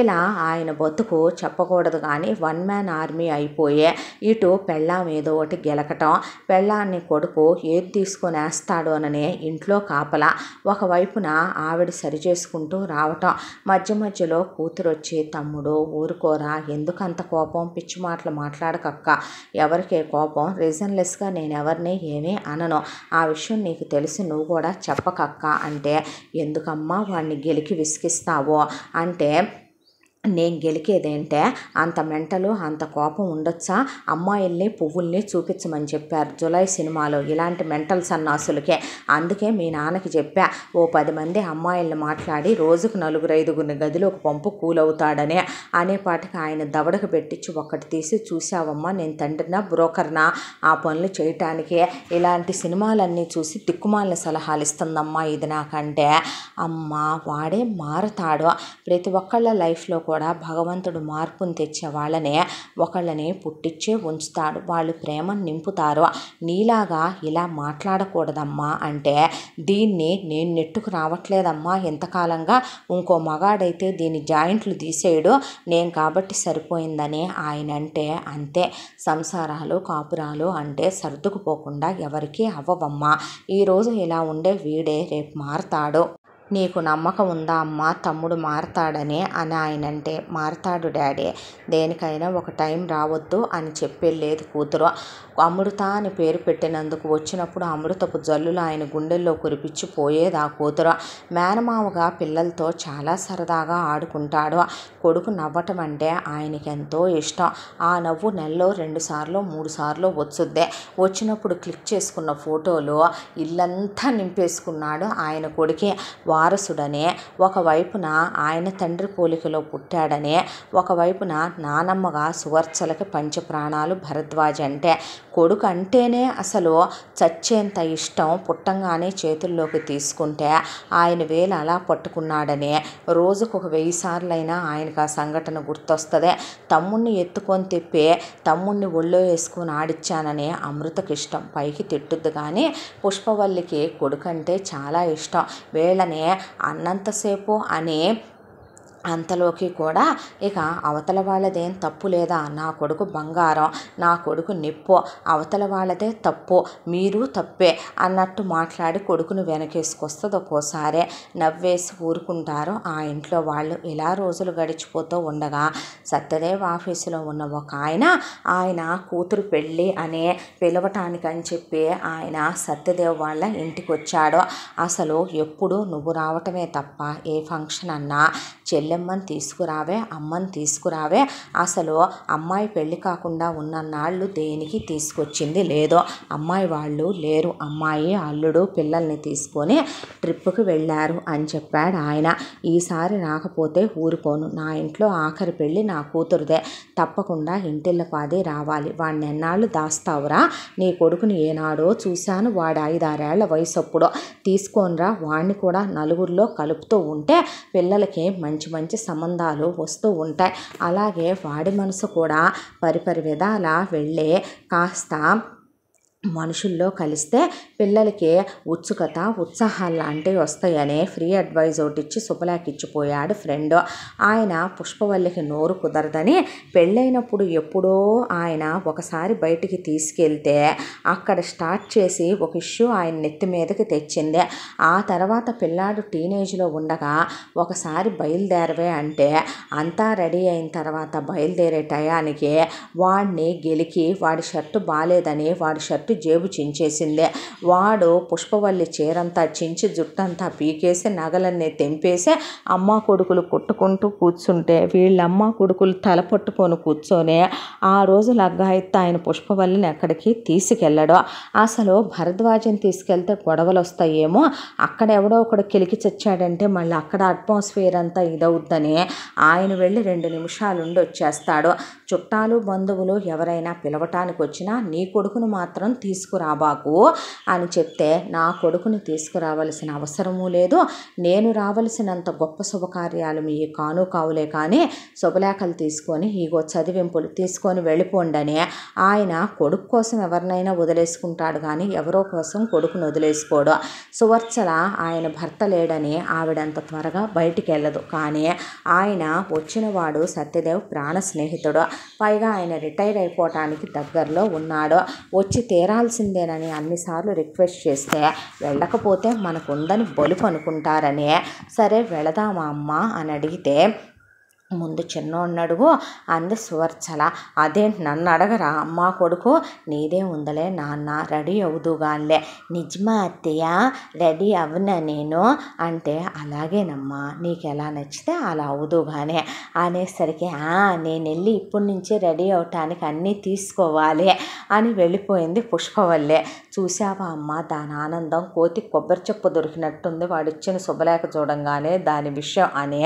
భరద్వాజ్కి నాన్న రేపు ఇలా పెళ్ళి మనం వెళ్ళాలి, నువ్వేమీ ఇంటికి వచ్చి రెడీ అవ్వద్దు నాన్న, వెళ్ళేటప్పుడే ఒక జత బట్టలు నేను ఎక్కువ నీకు ప్యాక్ చేసి పెడతాను కారులో, అవి మార్చుకొని ఆఫీస్ నుంచి డైరెక్ట్గా నువ్వు అటు వచ్చేయమ్మా అన్నట్టు నీకు బ్లాక్ కలరు జీన్సును దానిపైన వైట్ కలర్ టీషర్ట్ తీసి దానిపైన నీకు light sky blue colour blazer తీనా నాన్న, దాని మీదకి matching shoes, platinum chain, platinum ring, అలాగే ప్లాటినమ్ కడా తీసి ఉంచనా నాన్న, నీ ఇష్టం డాడీ అనేసిన తర్వాత కానీ నేనెందుకు సోదెక్కడ అంటే తప్పమ్మా అలా అనకూడదు, ఇంకెప్పుడు నిన్ను అడగనగా మా నాన్నగా వస్తున్నావుగా, రాపోతే నా మీద ఒట్టే, సర్లే అన్నాడు భరద్వాజ. అమ్మ వస్తాడంటమ్మా అన్నాక సువర్చల జస్ట్ రెడీ అవ్వమనమంటే ఆవిడ కోడలికి ఎటు కూడాను పెద్ద వయసు వచ్చేసింది, మనవరాలికి పెళ్ళి కూడా అయిపోయింది కదా అని అలా అలా జస్ట్ లైట్గా 2 పేటల గొలుసు, ఒక హారం, ఒక నెక్లెస్ అట్లా జస్ట్ లేదంటే గనక ఒక డైమండ్ సెట్ వేసుకొని వస్తుంది అనుకుంది ఆవిడ మాత్రం పలక సెర్లు, 2 పేటల గొలుసు, ఆవిడ ఒక కంటె పెట్టుకొని దాంతోపాటు చేతుల నిండా బంగారపు గాజులు వేసుకొని పట్టు చీర కట్టుకొని ఆవిడ రెడీ అయింది. సత్యదేవ్ కొడుకు ముందు పంపించేసుకొని ఆయన రెడీ అయ్యాడు. పుష్పవల్లి కిందకి దిగొస్తే నుంచున్న మనిషి సోఫాలో కుప్పగూలిపోయాడు. ఆయన సత్యం ఏమైందిరా అంది సువర్చల. అమ్మా, నాకు ఒకసారి మంచినీళ్ళు ఇచ్చి నువ్వు ఒకసారి దృశ్యాన్ని చూడవే అనేపాటికి తల తిప్పిన ఆవిడ కళ్ళు తిరిగి కొడుకు పక్కనే కూర్చుండిపోయింది. ఏంటి ఇవే అంటే, లోపలికి వడ్డానం పెట్టాను, పైకి వడ్డానం పెట్టాను, సైడ్కి 2 కందోలీలు పెట్టాను, కింద బాజుబందులు పెట్టానా, పైన అరవంకిలు పెట్టాను, చేతులకు ఇంకా గాజులు చాలట్లేదు అత్తయ్య, 2 చేతులే ఇచ్చాడు దేవుడు, ఎంత నొక్కుతున్నా ఎంత వేస్తున్నా పట్టట్లేదు. అమ్మా, ఏ ఐటీ వాడు చూశాడంటే ఈ మన స్థిర చరాస్తులు అనుకోరు కదమ్మా, నేను గవర్నమెంట్ ఎంప్లాయీని అయితే కొట్టుకొచ్చాను అనుకుంటారు కదమ్మా అంటే, కాలికి పెట్టేయి, కాలికి రింగ్ బ్రేస్లెట్ లాంటి కాలికి పెట్టి, కడియాలు పెట్టి, బంగారపై పట్టీలు పెట్టి, ఒళ్ళంతా ఇక దుబాయ్ షాపుల్లో గనక బంగారాలు వేసి బొమ్మల్ని రెడీ చేసినట్టే రెడీ అయింది పుష్పవల్లి. ఆవిడ వద్దంటే ఏడుస్తుంది అనే దాంతో సరేలేరా పోనీ దాని ముచ్చట ఎందుకు కాదనాలి అన్న తర్వాత, బంగారం బయలుదేరావమ్మా అని కొడుకు ఫోన్ చేస్తే, వస్తున్నాను డాడీ, ట్రాఫిక్లో ఉన్నాను, బ్లడీ ఈడియట్స్, స్టూపిడ్స్, ఈ సిస్టమ్ని చెత్త ర్యాక్ కొట్టాలి తెలుసా, ఈ సిస్టమ్ని అసలు ఆ ట్రాఫిక్ ఏంటి డాడీ, గ్రిడ్ లాక్ అయిపోయింది, ఒకడి మీదగా ఒకడు అసలు ఎంత ముందుకు వెళ్ళిపోదాం అనుకుంటున్నారు తప్ప ఒక్కడు కూడా ఏది ఫాలో అవ్వట్లేదు తెలుసా, అసలు ప్రెగ్నెంట్ లేడీస్ ఉన్నారు, ముసలోళ్ళు ఉన్నారు, స్కూల్ పిల్లలు ఉన్నారు, పాపం ఎంప్లాయీస్ అయిన లేడీస్ వెళ్తున్నారు, ఎవడు దారి ఇవ్వట్లేదు నాన్న, అసలు ఎవడు గొడవలో వాడున్నాడు, నువ్వెవరిని ఏమీ అనొద్దమ్మా, ఎవరిని ఏమీ కొట్టొద్దు నాన్న, సిస్టమ్ను మనం మార్చలేము, నువ్వు లేట్ అయినా పర్లేదు మెల్లగానే రా నాన్న అన్న తర్వాత, నేనైతే ఇంకోసారి మేకప్ వేసుకుంటా లోపలికి వెళ్ళే అని పుష్పవల్లి మళ్ళీ లోపలికి వెళ్ళిన తర్వాత ఆల్రెడీ బస్తా సున్నం కొట్టిందమ్మా, అదే ఇంకా కొడతానంటుందమ్మా అంటే, వేసుకోనిలే నాన్న అని ఆవిడ కూర్చొని, ఈలోపు కాస్త పిండంట్లో ఏదో ఒకటి వండేసి వస్తా ఉండు అంటే, నువ్వేంటే ఎప్పుడు పడితే అప్పుడు పర్లేదులే, వాడికి కాస్త ఇవంటే ఇష్టం, పిల్లకి కూడా రాగానే అది ఇటే వచ్చుద్దే, కాస్త వండేస్తాను రా, అదెటు రెడీ అవటానికి 2 గంటలు పట్టుద్ది, వాడు అక్కడికి వచ్చేపాటికి 2 గంటలు పట్టుద్ది, మనం వెళ్ళటానికి 10 నిమిషాలేగా అని ఆవిడ కొంగు బొడ్లో దోపుకొని వంటగదిలోకి వెళ్ళిపోతే ఆయన టీవీ చూస్తూ కూర్చున్నాడు. ఇక పుష్పవల్లి డార్క్ లిప్స్టిక్ వేసి అచ్చం బార్బీ డాల్కి వేసినట్టు మేకప్ వేసుకొని కిందకి దిగిన తర్వాత, ఎవరమ్మా నువ్వు అంటే, ఏయ్ చిలిపి, నువ్వు నన్ను గుర్తించలే, నేను నీ పుష్పన్ రా అనేపాటికి, అలాగే రా పద వెళదాం, అక్కడికి వస్తున్నాడు మన మొగుడు, మనం వెళ్ళకపోతే ఈలోపు అక్కడ మన మొగుడు వచ్చి జాతర చేస్తాడు పదవే అని, అమ్మ వెళదాం అనేపాటికి ఆవిడ గబగబా వచ్చింది. వీళ్ళు వెళ్ళి అలా పార్కింగ్లో ఆగేపాటికి భరద్వాజ్ కారు ఆగితే, అమ్మ ఆయన ముందు ఎక్కడన్నా దెబ్బలు తగిలినాయా, ఎవరినైనా కొట్టొచ్చాడా, ఎవరితో అయినా కొట్టించుకొని వచ్చాడా, కారుకి ఏమైనా యాక్సిడెంట్ అయ్యి సొట్టలు పడి గీతలు పడినాయా అని మొత్తం చెక్ చేసుకోవటం అయిపోయిన తర్వాత, ఇక కొడుకు కూల్గా ఉన్నాడని తెలిసి, నాన్న వెళ్దాం లోపలికి అన్నాక, నానమ్మ ముద్దొస్తున్నావే అనేసరికి, మరి నేను అంది పుష్పవల్లి. ఇక పుష్పవల్లిని చూసేసరికి, నువ్వు నీ మేకప్, నువ్వు ఆ హెయిర్ స్టైలు, ఆ విగ్గు, ఏంటే జడ అంత పొడవేలా వచ్చింది నీకు, కరెక్ట్గా కొలిస్తే నీ వెంట్రుకలు ఉండేది 2 బెత్తెలు, అంతపారు జడ ఎలా వచ్చింది నీకు, ఆ మేకప్ ఏంటి, ఆ లిప్స్టిక్ ఏంటి, ఐ ల్యాషెస్ ఏంటి, ఐబ్రోస్ ఏంటి, నువ్వు అసలు ఆ రెడీ అవ్వటం ఏంటి, ఆ జ్యువెలరీ ఏంటి, నువ్వేంటంటే నాకు ఇలాగే ఇష్టం, నువ్వెవడివి పోరా, నా మొగుడు సంపాదన నా ఇష్టం వచ్చినట్టు నేను వేసుకుంటాను, నువ్వు చెప్తే నేను వింటాననుకుంటున్నావా, you stupid fellow, you idiot fellow అనేపాటికి స్టార్ట్. ఆయన నిలబడి, నాన్న గొడవలొద్దు నాన్న, వెళదాం రా నాన్న, నీకు 5 నిమిషాలు టైం ఇస్తున్నా, నువ్వు డీసెంట్గా నాన్నకి వైఫ్లా, ఒక గవర్నమెంట్ ఎంప్లాయీ భార్యలా, నానమ్మకి కోడల్లా, అక్కని నన్ను కన్న ఈ వయసు ఉన్న తల్లిలా నువ్వు రెడీ అయ్యి నువ్వు అఫీషియల్గా లోపలికి రావాలి. లేదంటే ఏం చేస్తావురా, నేను తీను అనేసరికి ఆ పక్కనే జస్ట్ కొంచెం లేవమని సెక్యూరిటీ వాడిని కుర్చీ తీసుకొచ్చాడు అమ్మ మీద వేయటానికి. బాబు నేను తీస్తాగా అయ్యా, నువ్వు ఆగరా అనే సత్యదేవ్ తీయవే అని తీయించి ఇక డీసెంట్గా ఆయన లోపలికి 2 పేటల తాళి గొలుసు, ఇక డైమండ్ నెక్లెస్ ఒకటి, డైమండ్ ఇయర్ రింగ్స్ పెట్టించి ఆ విగ్గు పీకేసి నీట్గా ఆ వెనకమాల చక్కగా బన్ పెట్టి ఆవిడ అత్తగారు గబగబా ముడేసి చేతులకు ఆ నగలన్నీ తీసేసి 2 వడ్డాణాలు ఆ చెత్త చెదారం అన్నీ తీసేసి సింపుల్గా డీసెంట్గా రెడీ చేసి మళ్ళీ అక్కడ 1 గంట లేట్ అయింది. కూర్చొని ఫోన్ చూసుకుంటా కూర్చున్నాడు. ఇక అయ్యాక నగలన్నీ డాడీకి ఇవ్వు, తీసుకొని సావండి, ముదరష్టం మంద, నన్ను వేసుకొనివ్వడు, ఏడ్చట ముచ్చట అనుభవించనివ్వడు, నా కడుపుని రాక్షసుడు ముట్టాడు అనేపాటికి నా కొడుకుని నేను ఎందుకు అలా పెంచుతాను, నా కొడుకుని నేను సినిమా హీరోలా పెంచుతాను, నా కొడుకుని నేను గౌతమ మునిలా పెంచుతాను, నా కొడుకుని నేను బుద్ధుల్లా పెంచుతాను. అమ్మ గుర్తున్నాయా డైలాగులు అన్నాడు ఆయన. నువ్వు నీ మాటలు అంది. మాటలే మరి, చేతల్లోకి వచ్చేపాటికి మా వల్ల కావట్లేదు, నీ వల్ల అయిపోద్దని చెప్పావు ఆ రోజున అన్న తరువాత ఇక ఎట్టకేలకి అమ్మ చేత మేకప్ కూడా తీయించి జస్ట్ లైట్గా న్యూడ్ కలర్ లిప్స్టిక్ వేసి చిన్న బిందీ పెట్టి చాలా క్లాస్గా లోపలికి వెళ్ళాక వాళ్ళు వీళ్ళని పలకరిస్తూ ఉంటే వీళ్ళు ముందెళ్ళారు. లాక్ చేయటం మర్చిపోయానని భరద్వాజ్ కార్ లాక్ చేసే వస్తూ ఉండగా ఒక అమ్మాయి భరద్వాజ్ని ఢీ కొట్టింది. ఆ అమ్మాయిని చూసుకొని రావద్దు అని అంటున్నవాడల్లా సారీ అండి అనే ఆ అమ్మాయి అలా భరద్వాజ్ని చూసి అక్కడి నుంచి వెళ్ళిపోతే మనసులో ఆ అమ్మాయి రూపం అలా నిలిచిపోయింది. లవ్ ఎట్ ఫస్ట్ సైట్ అనాలా, లేదంటే వయసు ప్రభావం అనాలా, ఇప్పటి వరకు ఏ అమ్మాయి అలా అనిపించనే తన మనసులోకి కుపిడ్ బాణం వేశాడనాలా, మన్మధుడు తన మనసులో ప్రవేశించాడనాలా, పెళ్లి టైం అయ్యిందనాలా, ఏది ఏమైనా సరే ఆ అమ్మాయి చాలా చాలా నచ్చేసింది. దాంతో ఇక ఏమీ మాట్లాడకుండా వెళ్ళి ఆ పెళ్లిలో కూర్చున్నాడు. ఆయన కొడుకు పక్కనే కాపలా కూర్చుంటే భోజనాలు చేద్దాం అంది పుష్పవల్లే. షిఫ్ట్లు వైజ్ వెళ్దాంలే, ఫస్ట్ అమ్మ నువ్వు వెళ్ళండి, తర్వాత నేను బాబుని తీసుకొని వస్తానంటే పెళ్లి కూతురు వాళ్ళు డ్యాన్స్లు వేసుకుంటూ రావటం, పెద్ద పెద్ద నాయిసులతో సౌండ్లు పెట్టడం, అవన్నీ చూసే వాళ్ళు జోకులు వేసుకోవటం, వెకిలిగా నవ్వుకోవటం చూసి భరద్వాజ్కి నచ్చలా.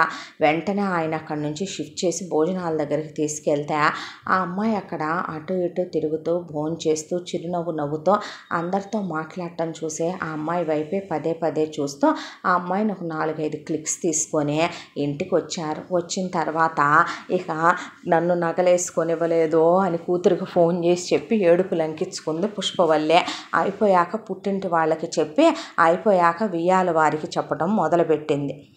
ఈలోగా అత్తగారు 7 వారాల నగల బాక్స్ తెరవంగానే లడ్డు కావాలా నాయనా అన్నట్టు అలా వెళ్ళిపోతే గదిలోకి తప్పు కదూ, మన పిల్లాడి గురించి మనం అలా చెప్పుకుంటామా, నువ్వెంకెవరికి ఫోన్లు చేయొద్దు ఆపేసే అనే ఆవిడ వెళ్ళి పొజ్జోపో అనే కోడలు నీగో పాలు కలిపే తాగేసెల్లు పడుకోమ్మా అని పంపించిన తర్వాత కొడుకు రూమ్లో కనపడలేదు ఆయనకే.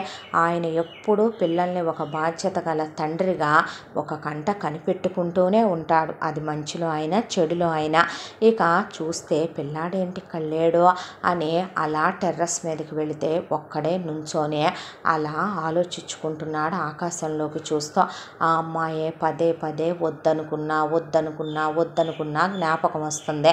ఏంటి నాన్న ఇక్కడి నుంచోని దీర్ఘాలోచన, ఆఫీస్ గురించా బిజినెస్ గురించా, ఎవరైనా ఏమైనా అన్నారా అమ్మ గురించి ఆలోచిస్తున్నావా పోనీ అని అడిగితే అదేమీ లేదు డాడీ, ఇదిగో ఈ అమ్మాయిని చూడు అని అడిగితే ఏమ్మా అని అడిగితే పేరు తెలీదు, ఎవరో తెలీదు, ఇందాక పెళ్లిలో చూశాను, నచ్చేసింది, పెళ్లి చేసుకుంటాను డాడీ, మాట్లాడు, నువ్వు ఉన్నావనే ఫోటో తీసుకొని వచ్చా, మిగతా విషయాలు నువ్వు చూసుకుంటావుగా అని పాటికి నేనున్నానుగా అమ్మ, నేను చూసుకుంటానులే, వాడు ఆఫీస్కి వస్తాడుగా, అంకుల్ని కనుక్కుంటాలే, నువ్వేమీ వర్రీ కాకు నాన్న, బొజ్జిందు కానీ మంచు పడుతుందనే కొడుకుని పడుకోబెట్టుకొని కొడుకే అలా ఆయన దుప్పటి కప్పుకొని ముద్దు పెట్టుకొని కొడుక్కి లైట్ ఆఫ్ చేసి ఫ్యాన్ లోలో పెట్టి ఏసీ పెంచుకొని కొడుకుని కాసేపు కబుర్లు చెప్పి కొడుక్కి నీకు చిన్నప్పుడు ఇలా బెడ్ టైం స్టోరీలు చెప్పేవాడినని కొడుకు నవ్వుతో పడుకుంటే ఈ నవ్వు నీ జీవితాంతం నిన్ను వేడి వెళ్లకుండా ఉండాలిరా అనుకుంటూ భగవంతుడికి దండం పెట్టుకొని కొడుక్కి విభూతి పెట్టి ఆయనకున్న అలవాటు అదే ఇద్దరు పిల్లలకి పెట్టేవాడు. కూతురు వెళ్ళిపోయాక కొడుక్కి పెట్టుకొని వెళ్ళి పెళ్ళానికి కూడా బొట్టు పెట్టి ముద్దు పెట్టుకొని తల్లిని చూసుకొని అప్పుడు వెళ్ళి పడుకున్నాడు ఆయన.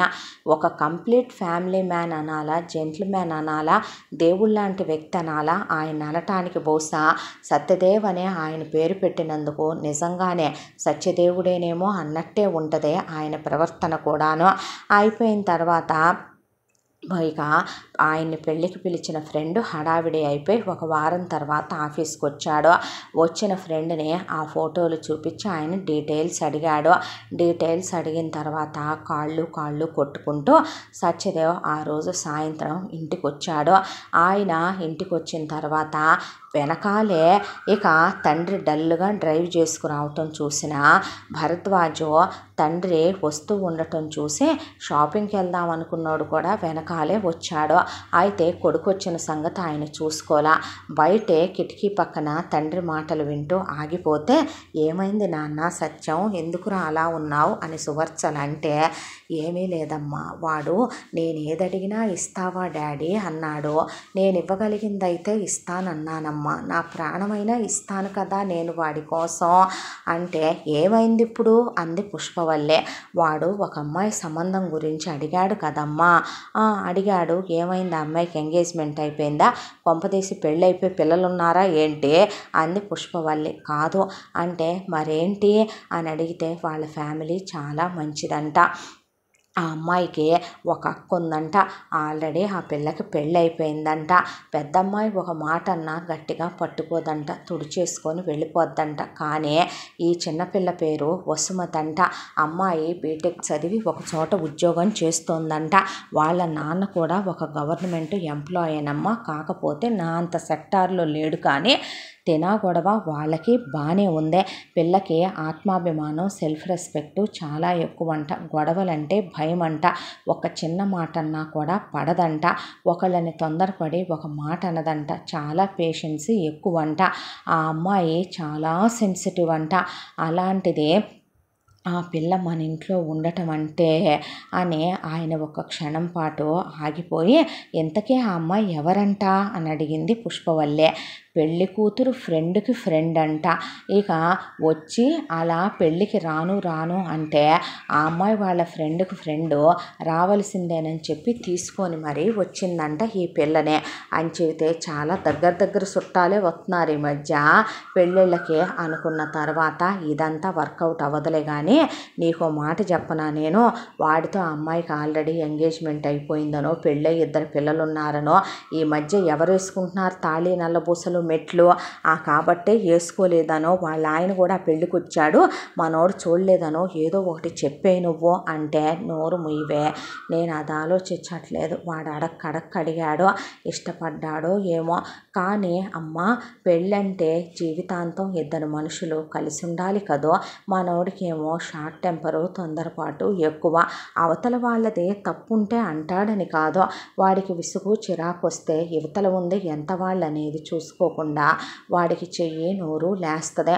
ఆ అమ్మాయిని ఏదైనా అన్నాడంటే పెళ్ళంటే రోజుకోసారి గంటకోసారి మనం సంవత్సరానికి ఒకసారి చేసుకునేది కాదు కదమ్మా, లైఫ్ లాంగ్ ఒక వ్యక్తి మనతో కలిసి ఉండాలంటే ప్రతి ఒక్కళ్ళలోనూ లోపాలు ఉంటాయి, హెచ్చుతగ్గులు ఉంటాయి, వాటిని మనం పెద్దవి చేసుకోకుండా సర్దుకుపోతూ వెళ్ళిపోతేనే సంసారాలు, అలా కాకపోతే వీధిని పడిపోతాయి జీవితాలు అంటే నిజమేలే నాన్న నువ్వంది కూడా, కాకపోతే వాడికి ఏం చెప్తావురా వచ్చి అడిగితే ఆవిడ అన్న తర్వాత అదే ఆలోచిస్తున్నానమ్మా, నేను చెప్పింది చెప్పే నువ్వు అనేలోపు అనుకుంటూ భరద్వాజ్ వచ్చాడు.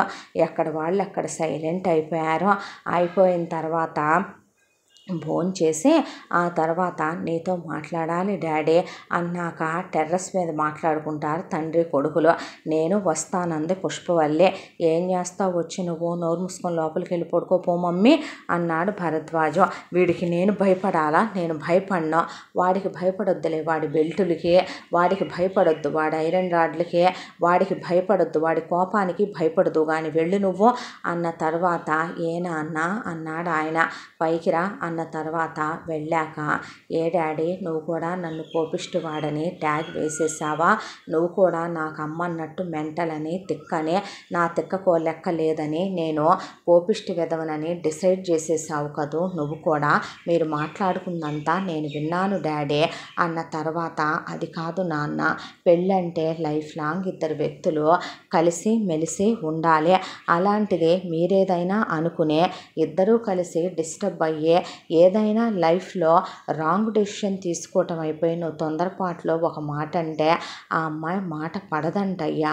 ఏదైనా గొడవ జరిగిందంటే ఇంటి కోడలు వచ్చినట్టే వచ్చి కన్నీళ్లతో ఇంట్లో నుంచి వెళ్ళిపోతే మన ఇంటికి అది అచ్చుబాటు అంటావా చెప్పు? ఒక ఆడపిల్ల తండ్రిని నేను ఇంకొక ఆడపిల్లని బాధ పెట్టడం కరెక్టా నాన్న? ఎమోషన్స్ని కంట్రోల్ చేసుకోమని నీకు చాలాసార్లు చెప్పా. అంత ఎమోషన్స్ని క్యారీ చేయకూడదని చెప్పా.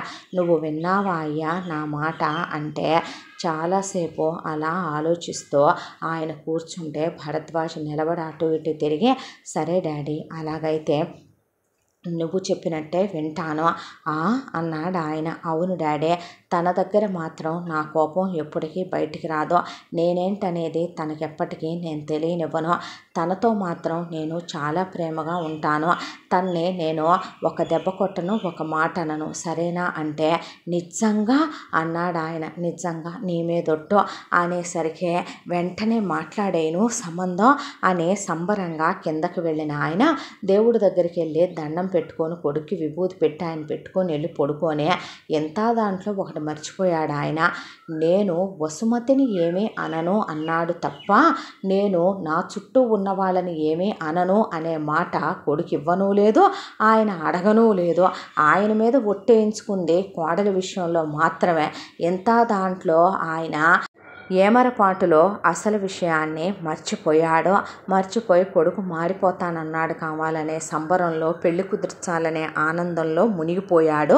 ఇక తెల్లారేపాటికే తల్లిని పెళ్ళాన్ని కూర్చోబెట్టుకొని కూతురు ట్రిప్కి వెళ్ళొస్తే కూతురుకు కూడా చెప్తే, నిజమా నాన్న, అంతకన్నా ఏం కావాలి? నేను చెప్పానా వాడికి అమ్మాయి మీద ప్రేమ కలిగింది, ఇష్టం కలిగిందే. తమ్ముడు వయసుకు వచ్చాడు నాన్న, వాడింకా ఇలా ఏమీ ఉండడు, బాధ్యతగా ఉంటాడు చూడు. వాడిని పరశురాముడు అన్నారు, జమదగ్ని ముని అన్నారు, వాడు భరద్వాజుడు నాన్న. కోపం తగ్గిపోద్దలే, అంత కోపం ఉండదులే నాన్న అని చెప్పుకొచ్చింది అమృత. నీ నోటి చలవన వాడు మామూలు అయిపోవాలి తల్లి అని ఆయన సంబంధం మాట్లాడదామమ్మా అయితే అని ఆయన స్నేహితుడు ఎవరైతే ఉన్నాడో ఆయన్ని తీసుకొని ఆయన తల్లిని, భార్యని, కూతుర్ని, అల్లుణ్ణి తీసుకొని వెంట పెట్టుకొని ఫస్ట్ పిల్లాన్ని తీసుకెళ్లకుండా సంబంధం మాట్లాడటానికని వసుమతి వాళ్ళ ఇంటికి వెళ్ళారు. వాళ్ళ అమ్మ, నాన్న, అక్క, బావ, కుటుంబం, వాళ్ళ పద్ధతులు, సంస్కృతి, సాంప్రదాయాలు, కులం అవన్నీ కూడా వీళ్ళకి చాలా బాగా నచ్చాయి. వెళ్ళిన వీళ్ళని సాదరంగా ఆహ్వానించి కూర్చోబెట్టి నమస్కారాలు చెప్పి వీళ్ళకి తినడానికి స్నాక్స్, కాఫీ ఇచ్చి విషయం ఏంటని అప్పుడు అడిగారు. భరద్వాజ్కి కాబోయే మామగారైన రమణమూర్తి, ఆయన భార్య రేణుక, వాళ్ళక్క శ్వేత కూడా వచ్చి అక్కడే నిలబడి నమస్కారాలు చెప్తే, అమ్మాయిని మా అబ్బాయి ఇలా పెళ్ళిలో చూశాడంట, అమ్మాయి చాలా నచ్చింది అంటున్నాడు. పెద్దల ద్వారా మాట్లాడితే సంస్కారం అని మేము వచ్చాము. అమ్మాయి గురించి తెలుసుకొని నేను పలానా చోట పనిచేస్తున్నాను, మా అబ్బాయి ఈ కంపెనీ పెట్టాడు, అబ్బాయి బిజినెస్లో ఉన్నాడు, మాకు ఇక వాడు కాకుండా ఒక కూతురు ఉంది, అమ్మాయికి వివాహం అయిపోయింది, అల్లుడు పలానా చోట జాబ్ చేస్తున్నాడు, ఇదిగోండి ఈ అమ్మాయే మా అమ్మాయి, మా అల్లుడు, వీళ్ళు నా మనవళ్ళు ట్విన్స్ అని చూపించి ఆవిడ మా అమ్మగారు, నా భార్య అని చూపించబోతే పుష్పవల్లి ఎందుకైనా మంచిది చెప్పేస్తే పోద్ది, భరద్వాజ్కి కోపం ఎక్కువని విషయం దాయకూడదు అమ్మాయితో అనే, అమ్మాయిది అని అడిగేపాటికి వెళ్తూనే సువర్చల నగల బాక్సు అమృతకిస్తే అమృత అద్భుతం మమ్మీ, ఒకసారి ఇటు చూడు అని కొంచెం ఓపెన్ చేస్తే లడ్డు కావాలా నాయన అన్నట్టు అంతా నగలమయం, అంతా 7 వారాల నగలమయం అని బాక్స్ ఓపెన్ అయితే నువ్వు ఇక్కడ నోరిప్పావనుకునే ఈ తీసుకెళ్ళి నేను హుండీలో వేసేస్తా అంద సువర్చల. 999 అని పుష్పవల్లి మెదలకుండా కూర్చున్నాక అక్కడికి వసు వచ్చింది. వచ్చిన తర్వాత ఇక వాళ్ళ అమ్మ నాన్నకి వీళ్ళ సంబంధం ఎంతో బాగా నచ్చింది. ముఖ్యంగా సత్యదేవ్ బాగా నచ్చాడు, ఆయన కూతురు నచ్చింది, బామ్మ నచ్చింది, కల్లా కపటం లేని పుష్పవల్లి ఇంకా బాగా నచ్చింది. అబ్బాయి ఫోటో చూపించారు, బాగా నచ్చాడు. వాళ్ళ స్థితిగతులు, వాళ్ళకున్న ఆస్తిపాస్తులు, కుల గౌరవాలు అన్నీ నచ్చాయి. అబ్బాయి చదువు సంస్కారం కూడా నచ్చింది. దాంతో అమ్మాయిని ఒకసారి ఆలోచించమ్మా అంటే, అంకుల్ ఇంటి దాకా వచ్చిన మిమ్మల్ని అవమానించాలనో వెనక్కి పంపాలనో తృణీకరించాలన్నదో మా ఉద్దేశం కాదు. ఒక్కసారి నేను మీ అబ్బాయితో మాట్లాడి ఏ విషయం చెప్తానంది వసుమతి. అలాగేనమ్మా, రేపే పంపిస్తాను వాడినని ఇంటికెళ్ళి ఇక అబ్బాయి చాలా మంచోడని కోతలు కోసి, నువ్వు అబ్బాయి చాలా శాంతమూర్తని, పొలైట్ పర్సన్ అని, పీస్ఫుల్ పర్సన్ అని చెప్పొస్తావా అనేపాటికే అల్లుడిని కూతురు వెళ్ళిపోమని చెప్పి, అమ్మ నువ్వు నోరు మూస్తావా, వాడు మన తమ్ముడు, పిచ్చి మాటలు మాట్లాడుకో అని, రేపు అమ్మాయినంట కలవటానికి వెళ్ళు నాన్న అని సత్యదేవ్ అంటే, అలాగే అన్నాడు భరద్వాజ్. ఒక్కటి గుర్తుపెట్టుకోరా, మనుషులన్న తర్వాత పెళ్లి చూపులు అన్నప్పుడు ప్రశ్నల మీద ప్రశ్నలు వేస్తారు, విసుక్కోకూడదు, ఓర్పుగా సమాధానం చెప్పాలి. వెళ్ళిన చోట డిస్టర్బెన్స్లు ఏదైనా ఉన్నా నువ్వు నీ ఓపికనే బయటికి తీసుకురావాలి, నీ ఎమోషన్స్ని తొక్కేయాలి, గుర్తుపెట్టుకో. అలాగేలే డాడీ అని తెల్లారి రెడీ అయ్యి వసూరమ్మన్న కాఫీ డే దగ్గరికి వెళితే అమ్మాయిలు అలంకరించుకొని లేటుగా వస్తారు అనే సత్యదేవ్ కోపం తెచ్చుకోకూడదని చెప్పాడు భరద్వాజ్కి. కానీ అప్పటికే వసుమతే వచ్చి 10 నిమిషాలయ్యే, భరద్వాజే లేటుగా వెళ్ళాడు. ఇక సారీ అన్నాడు వెళ్ళగానే. దేనికి లేట్ అయిందిగా, అయ్యో ట్రాఫిక్లో ఎవరికైనా అటు ఇటు అవుతుంది, దానిలో ఏముందంటే హాయ్ అన్నాడు. హాయ్, ముందు మీరు మాట్లాడాక హాయ్ చెప్తారా అన్న తర్వాత భరద్వాజ్ వసుమతి అన్నాక కూర్చున్నాక ఆ అమ్మాయి మాట్లాడుతుంటే ఆ అమ్మాయి వైపే కన్ను తిప్పుకోకుండా చూడాలనిపిస్తోంది భరద్వాజ్కి. ఆ అమ్మాయి మాటలే వినాలనిపిస్తోంది, చాలా సరదాగా మాట్లాడుతోంది. అవును, మిమ్మల్ని కొన్ని క్వశ్చన్స్ వేయొచ్చా అడుగు అన్నాడు. చూసిన ఫస్ట్ లుక్లోనే నేను నచ్చేయటం ఏంటి, నా గురించి ఏం తెలుసనే. నిజం చెప్పనా, చూసిన ఫస్ట్ లుక్లోనే నిజంగానే నీ గురించి నాకేమీ తెలియదు, కానీ నీ ఆకర్షణీయమైన రూపం, నీ అమాయకమైన కళ్ళు, నువ్వు ఆ రోజు అనుకోకుండా నేను డాష్ ఇస్తే చెప్పిన సారీ, నీలో ఉన్న ఓర్పు సహనాలు నాకు చాలా నచ్చాయి. ఆ తర్వాత నీ గురించి డాడీ కనుక్కొని నువ్వు ఇలా ఫ్రెండ్కి ఫ్రెండ్ అని, ఇలా ఫ్రెండ్ వాళ్ళ ఫ్రెండ్ మ్యారేజ్కి వచ్చావని, మీ ఫ్యామిలీ గురించి నీ గురించి చెప్పాక నువ్వు ఇంకా ఇంకా నచ్చావు వసు అని నేను నిన్ను పిలవచ్చుగా, అలా పిలిచే చనువుందిగా నాకంటే నవ్వేసిందే. నవ్వేసిన తర్వాత బ్యారర్ని 10 సార్లు రమ్మనమని పిలిచిందే ఆ అమ్మాయే. 10 సార్లు కూడా వాడు రాకపోతే ఒకే ఒక్క చిటిక భరద్వాజ్ చేస్తే అదిరిపోయింది ఆ కాఫీ డే.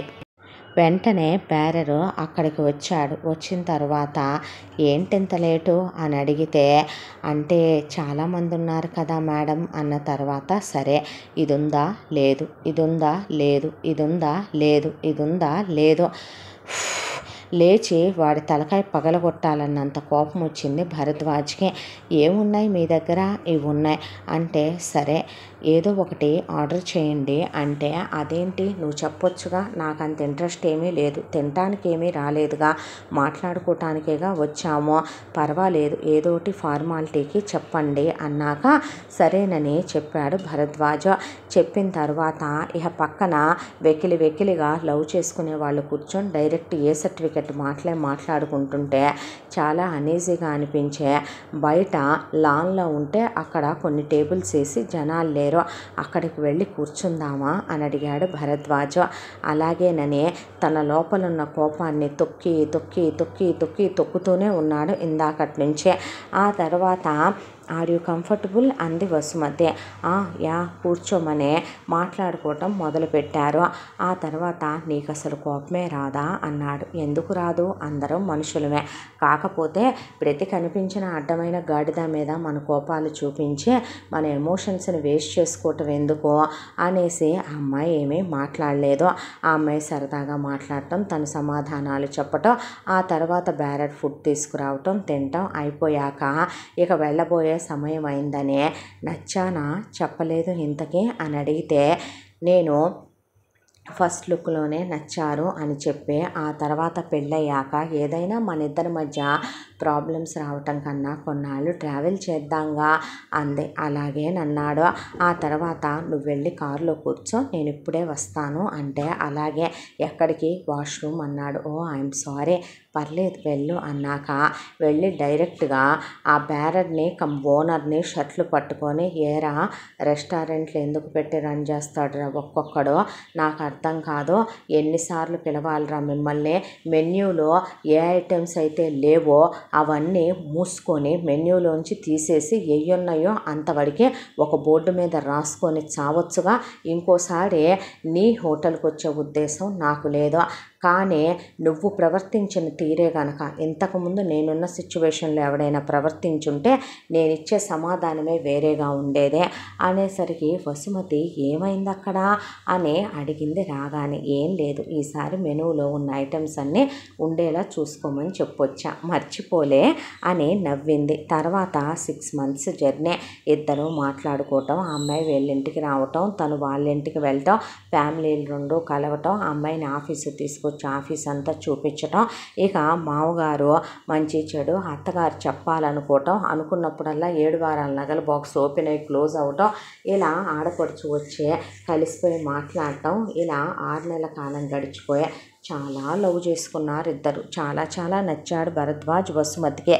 ఆ తర్వాత ఇక ఎంగేజ్మెంట్ ముహూర్తం, ఆ తర్వాత మెహందీ, హల్దీ, సంగీత్లో వసుమతి మైక్ తీసుకొని భరద్వాజ్ గురించి చెప్పాలంటే ఏమని చెప్పాలి, మనుషుల్లో దేవుడని చెప్పాలా, తనకు అసలు కోపమే రాదని చెప్పాలా, తనకున్న పేషెన్సీ లెవెల్స్ తను ఎంత టాలరేట్ చేయగలడంటే నాకే అంత శాంతం ఉండదేమో అని చెప్పాలా అనేపాటికి పుష్పవల్లే అంతే లేవే, ఎవరైనా ఫస్ట్ అలాగే అనుకుంటావులే అనుకున్నాక ఇక పెళ్ళి అయిపోయింది చాలా గ్రాండ్గా. అయిపోయిన తర్వాత ఫస్ట్ నైట్ ఏర్పాట్లో చాలా హ్యాపీగా క్లోజ్ అయ్యారు ఇద్దరు. అప్పుడే పిల్లల్ని కనకూడదని డిసైడ్ అయ్యి ముందే ప్రికాషన్స్ కూడా తీసుకున్నారు. హనీమూన్కి వెళ్ళొచ్చారు. ఎంత సంతోషంగా ఉన్నారంటే తిరిగి వచ్చాక ఇక పెళ్ళాన్ని పంచ ప్రాణాలు లెక్క చూసుకోవటం మొదలుపెట్టాడు భరద్వాజ్. వసుమతి భరద్వాజ్ని షర్టు పట్టుకొని లాగుతుంది, వెళ్ళేవాడిని ఆపేస్తుంది, బుగ్గలు పట్టుకుంటుంది, జుట్టు పట్టుకొని ఆడిస్తుంది. అంత చేసినా సరే గడగడలాడిపోతున్నాడు సత్యదేవ్. ఎక్కడ కోపం వచ్చి ఆ అమ్మాయిని ఏమన్నా అంటాడేమోనని, కానీ ఎప్పుడూ చిరునవ్వుతోనే ఉంటున్నాడు కొడుకు. వీళ్ళిద్దరూ ఇలాగే కలకాలం కలిసి ఉండాలి తండ్రి అని ఆయన అనుకుంటూ ఉండగా ఒక రోజున కూర్చుని భోంచేస్తున్నారు ఇంటిల్లపాది కూడా. భరద్వాజ్కి ఆఫీసు నుంచి ఫోన్ వచ్చింది. వచ్చి రావటంతోనే ఫోన్లో పెద్ద పెద్దగా తిడుతూ ఇక ఏరా నేను లేకపోతే ఆ మాత్రం చేయించలేవా, ఇప్పుడే వచ్చి నేను ఎలా చేయిస్తానో చూడు నీతో అని అన్నం పళ్ళెం ఒక్క తోపు తోస్తే వెళ్ళి కింద పడేపాటికి నోట్లో ముద్ద పెట్టుకుంటున్న వసుమతి షాక్ అయి నిలబడిపోయింది. ఆ తర్వాత లేచి వెళ్ళబోతే ఏమైందంటే ఏం లేదు, నువ్వు తినేసి పడుకో, నేను రావటానికి లేట్ అవుద్ది, నేను ఆఫీస్లో ఇంపార్టెంట్ వర్క్ ఉంది వెళ్తున్నానంటే, నువ్వు తినమ్మా అన్నాడు ఆయన. లేదు మావయ్య, ఏదో జరిగి ఉంటుంది, లేదా ఆయనకు అంత కోపం రాదు, ఆయన మనసు ఎంత బాధ పెట్టారో, ఆఫీస్ టెన్షన్స్ స్ట్రెస్ మామూలే కదమ్మా అని ఆయన అన్న తర్వాత తెల్లారిదాకా అమ్మాయి అక్కడే కూర్చుంది.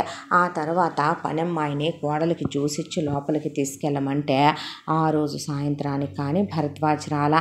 కోడలు అప్పుడు దాకా అక్కడే అలాగే ఉండే. వచ్చి రాగానే పరిగెత్తుకుంటూ వెళ్ళి కౌగిలించుకొని ఇప్పుడు ప్రశాంత పడ్డావా, పని అయిందా, నేను వెళ్తే అవ్వకుండా ఉంటుందా ఏంట్రా అన్న తర్వాత చూడు మొహం అంతా ఎలా పీకుపోయిందో దా అని మొగుడిని బెడ్రూమ్లోకి తీసుకెళ్ళి కౌగిలించుకొని ముద్దు పెట్టుకొని క్లోజ్ అయ్యారు ఇద్దరు. ఆ తర్వాత ఏమైంది, ఎందుకు అంత కోపం, అంత కోపం ఉండకూడదు మనిషికే, తన కోపమే తన శత్రువు అంటారనేసరికి గుచ్చుకుంది ఆ మాట. ఆ తర్వాత రేపటి నుంచి నేను ఆఫీసులో ఒక 6 మంత్స్ వరకు నాకు ప్రాజెక్ట్ ఉంది, బిజీగా ఉంటాను. ఇంటికి ఏ టైంకి వస్తానో ఏ టైంకి రానో తెలియదు. నేను అవాయిడ్ చేశానని, నీతో క్లోజ్ అవ్వట్లేదని, టైంకి ఇంటికి రావట్లేదని అనుకోవద్దు. నేనేం అనుకోనులే కానీ నువ్వు జాగ్రత్త అని చెప్పింది ఆ అమ్మాయే. ఇక అక్కడి నుంచి మొదలైంది లగ్గాయత్తు. ఒకవైపున ఆ ప్రాజెక్టు గొడవలు, ఒకవైపున కాంపిటేటర్స్ గొడవలు. మధ్యలో భరద్వాజ కారు అడ్డుకొని ఒకసారి కాదు 5-6 సార్లు భరద్వాజ్కి వాళ్ళు స్కెచ్ చేసి లేపేయించుదామని ప్లాన్ లేస్తే వాళ్ళని తుక్కు ర్యాక్ కొట్టే, ఓసారి తలకాయ పగలు కొట్టుకొచ్చాడు, ఓసారి చెయ్యి కొట్టుకొచ్చాడు. దినదినగండం నూరేళ్ళ ఆయుష్ అన్నట్టు ఆ అమ్మాయి భయపడిపోవటం మొదలుపెట్టింది. దానికి తోడు ఇంట్లో ఒకరోజు వచ్చి రాగానే పనమ్మాయి జ్యూస్ ఇస్తే ఆ జ్యూస్ గ్లాస్తో సహా పనమ్మాయి మొహం మీదకి వెళ్ళిపోయి ఎప్పటితే ఇదే అంటే పనమ్మాయి తల ఉంచేసిందే. ఎప్పటిదిచ్చావు అని అడిగితే 3 రోజుల క్రితాందమ్మా, ఫ్రిడ్జ్లో పడేసి ఉంది, తీసిచ్చింది వాడికంటే. నీకు ఒళ్ళు కాదా, నేను చేసుకొస్తానుండని ఆ అమ్మాయి లోపలికి వెళ్ళింది. ఆ తరువాత ఇక ఫోన్లో గొడవలు, ఆఫీస్ వాళ్ళని తిట్టడం, ఇలా ప్రతిరోజు ఏదో గొడవ జరుగుతుంటే ఏంటమ్మా అని సత్యదేవ్ అడిగితే ఏమీ లేదు మావయ్య, భయం వేస్తోంది ఆయన్ని చూస్తే. ఈ ఆఫీసు గొడవలు ఏంటో, ఈ టెన్షన్లు ఏంటో, ఆ ప్రాజెక్టు త్వరగా అయిపోనివ్వండి, అప్పుడు చెప్తాను, నేను ఏదైనా అడిగితే కాదండగా అని వసుమతి అనుకొని ఇక ఆ రోజు సువర్చల సత్యదేవ్ బయటికి వెళ్ళారు. అయితే అదే టైంకి అమృత పిల్లల్ని తీసుకొని పుట్టింటికి వచ్చి చాలా రోజులైందని ఒకసారి అందరినీ చూసి వెళ్దామని కరెక్ట్గా వచ్చి చెప్పులిప్పబోతూ ఉండగా ఇక అత్తయ్య బాగా కోపం పెరిగిపోతోంది మీ అబ్బాయికి, చూసారా ఏం చేయాలో అర్థం కావట్లేదని వసు పుష్పతో అంటే, పుష్ప ఇవాళ కొత్తగా ఉండేదే ఉందమ్మా కోపం, చిన్నప్పటి నుంచి వాడు మెంటల్ సచ్చినోడేను, అసలు ఏ స్కూల్లో సరిగ్గా చదివాడు, ఏ కాలేజీలో సరిగ్గా చదివాడు, ఇలా ఒక ఆడదాంతో వాడితో ఉండలేక బ్రేకప్ కూడా అయింది. అమాంతం మనుషుల మీద పడి ఆడామగ తేడా లేకుండా పడతాడు. మామయ్య గారు ఇలాగే ఉండేవాడంట. ఆ రోజుల్లో అత్తయ్య కాబట్టి తట్టుకుంది, ఈ రోజుల్లో వాళ్ళైతే ఏం తట్టుకుంటారని, నువ్వు ఓవర్ సెన్సిటివ్ అంట, నువ్వు స్ట్రిక్ట్ అంట, ఏదైనా జరిగితే నువ్వు ఉండవంట, ఆ విషయాలన్నీ మీ మామయ్య ఎంక్వైరీలో వేసుకొచ్చాడు ఈ ముసలోడు. అవన్నీ తెలిసి వాడు నీతో పక్కాగా చెప్పాలంటే వాడి కోపాన్ని నీ దగ్గర తొక్కేసి నిన్నేమీ అనకుండా నా కొడుకని చెప్పటం కాదు కానీ నటించే వాడు బయట వాడు వాడిలాగానే ఉంటున్నాడమ్మా అని చెప్పేపాటికి మా అని అమృత పెద్దగా అరుస్తూ లోపలికి వచ్చిందే. లోపలికి వస్తే దీన్ని అడుగు, చిన్నప్పటి దీన్ని కూడా తన్నేవాడు చిన్నప్పుడు వాడు అని చెప్పేసరికి అదేం లేదు లేరా, బిజినెస్ టెన్షన్స్ ఎవరికి ఉండవో అనేసరికి నీ ఇద్దరు పిల్లల మీద ఒట్టేవే అంటే, ఒక విషయం చెప్పనారా, ఎవరిని ఏమన్నా వాడు నిన్ను మాత్రం ఏమీ అనడు, నువ్వంటే వాడికి పంచ ప్రాణాలు, నీ మీద ఈగ వాళ్ళనివ్వడు, ఒట్టేసి కూడా నిజంలా సరిగ్గా చెప్పలేదు చూసావమ్మా ఇది అనేసింది పుష్పవల్లే. దాంతో వెంటనే అమృత ఫోన్ చేస్తే ఒకవైపున సువర్చల సత్యదేవ్ వస్తే వసుమతి కూర్చుండిపోతే, చూడమ్మా వాడు కోపధారే కానీ చెడ్డోడు కాదమ్మా, వాడికి వాళ్ళ తాత బుద్ధులు వచ్చాయే కానీ వాడు గాలి రకం కాదమ్మా, వాడు ఒక తాగుడు అలవాటు లేదు, వాడికి ఒక సిగరెట్ అలవాటు లేదు, అమ్మాయిలతో తిరిగే అలవాటు లేదు, భార్య వైపు తప్ప పరాయి ఆడదాని వైపు కన్నెత్తి చూడమ్మా నా కొడుకు, తప్పు లేనిదే వాడికి కోపం రాదు, నిప్పు లేనిదే పొగరాదు కదా తల్లే, నీకో విషయం చెప్పమంటావా, ఆ పరమేశ్వరుడికి కూడా ఆవేశం వస్తుందమ్మా, కాకపోతే అందులో న్యాయం ఉంటుంది, ఆయన దేవుడని ఏమి అనలేము, వీడు మనిషి కాబట్టి ఏమీ అనకుండా ఉండలేము, వాడైతే నిన్నేమీ అనడు తల్లే అన్నాక ఇలా ఎంతకాలం మావయ్య, నాకు భయం వేస్తుంది ఇవన్నీ వింటే, ఏదో ఒకరోజు మా ఇద్దరి మధ్య రాదమ్మా, వాడే డిస్టర్బెన్స్లు రానివ్వనని నాకు మాటిచ్చాడు మీ వరకు, అంటే నా వరకు నన్నేమీ అనట్లేదు, హ్యాపీగా ఉండమంటారా మావయ్య, మీ అబ్బాయి చేతులు కొట్టుకొస్తున్నాడు, తల పగలు కొట్టుకొస్తున్నాడు, ఏ రోజు ఏ గొడవలు అవుతాయో తెలియట్లేదు, ఆ కోపంలో ఎవరినేమంటున్నాడో తెలియట్లే, అవతల వాళ్ళు తప్పులే చేస్తున్నారు కానీ మీ అబ్బాయి అన్న మాటలకు వాళ్ళు శత్రువులుగా మారిపోతున్నారు, మనకు ఎగనెస్ట్ అయిపోతున్నారు, ఆఫీసులో ఎవరో జీతాల కోసం తప్ప బాధ్యతగా ప్రేమగా అభిమానంగా పనిచేయట్లేదు మావయ్య, మీకేం తెలుసు, వాళ్ళ మొహాలు చూసే అర్థమైంది నాకదే అని ఆ అమ్మాయి చెప్తే, మెల్లగా చెప్దామమ్మా మారతాళ్లే అన్నాడు ఆయన. ఇలా రోజులు గడిచిపోతూ ఉండగా భరద్వాజ్ ఆఫీస్ పనులతో చాలా బిజీ అయిపోయి ఇంటికి కూడా సరిగ్గా రావట్లేదు. ఇక ఈలోపు డ్రీమ్ హౌస్ అన్నట్టు సత్యదేవ్ ఒక ఇల్లు కట్టించాడు. ఇల్లు కట్టించి దాంట్లో తలుపులు ఏ లెవెల్లో పెట్టించాడంటే గోడలు తలుపులు బద్దలు కొట్టాలంటే క్రేన్లు రావాలి, అంత స్ట్రాంగ్గా కట్టించాడు ఆయన. ఫ్యామిలీ మొత్తం గృహప్రవేశం చేసుకొని అక్కడికి షిఫ్ట్ అయి వెళ్ళిపోయిన తర్వాత భరద్వాజ్ని రమ్మని బ్రతిమలాడితే వచ్చి పూజ వరకు కూర్చొని హడావిడిగా మళ్ళీ ఫోన్లోనే అరుచుకుంటూ వెళ్ళిపోయాడు ఆఫీస్కి. అందరూ అలా కూర్చున్నారు. అమృత పిల్లల్ని తీసుకొచ్చి అప్పుడే పుట్టింటే పాయసాలు పరమాన్నాలు ప్రిపేర్ చేసే ఆడపిల్లగా ఆ అమ్మాయికి పెట్టాల్సిన లాంఛనాలు పెట్టించుకొని అలా కూర్చొని పిల్లలు అత్త అత్త అంటూ వసుమతితో ఆడుతూ కూర్చుంటే ఆలోచిస్తూ కూర్చుంది. భగవంతుణ్ణి త్వరగా మొగుడికి కోపం తగ్గిపోవాలి, నార్మల్ అవ్వాలి, వాళ్ళ జీవితాలు మామూలు అవ్వాలని పాప మా అమ్మాయి దేవుడి వైపే చూస్తూ కూర్చుంటే ఈలోపు ఫోను టంగ్ టంగ్ టంగ్ టంగున పై గదిలో మోగటం చూసి ఇప్పుడే వస్తానని పైకి వెళ్ళింది. పైకి వెళ్తే అమ్మ నాన్న వాళ్ళు అక్క బావ వాళ్ళు ఇప్పుడేనే వెళ్ళింది. భరద్వాజ్ ఏమన్నా మెసేజ్ చేశాడేమో అని చూస్తే ఆ ఫోన్ చూసిన వసుమతికి కళ్ళల్లో నీళ్లు తిరిగిపోయి గుండె ఒక్కసారిగా బద్దలేసిపోయింది. ఏంటి అంటే అందులో వసుమతి స్నానం చేస్తున్నప్పుడు న్యూడ్గా బట్టలు మార్చుకుంటున్నప్పుడు తీసిన వీడియోలవే. పై ప్రాణాలు పైన ఎగిరిపోయే మొగుడికి శత్రువులున్నాడని తెలుసు, కానీ ఇళ్లల్లోకి ఎవరొచ్చి ఇంత ధైర్యంగా వీటన్నిటినీ షూట్ చేసే తనకి పెట్టేంత ధైర్యం చేసింది ఎవరో. ఒక్క క్షణం పాటు ప్రకంపన వచ్చింది. ఒక ఆడదాన్ని అలా అశ్లీలంగా చిత్రీకరించారంటే కన్న తల్లిదండ్రుల దగ్గర ఆడపిల్లలు బట్టలు తీయరు, భర్త దగ్గరే సిగ్గుపడే ఆడపిల్ల అలా న్యూడ్గా ఫోటోలు పంపి వీడియోలు పంపారంటే వాటితో ఏం చేయాలనుకుంటున్నారో. చేతులు కాళ్ళు వణుకొచ్చేసినాయి.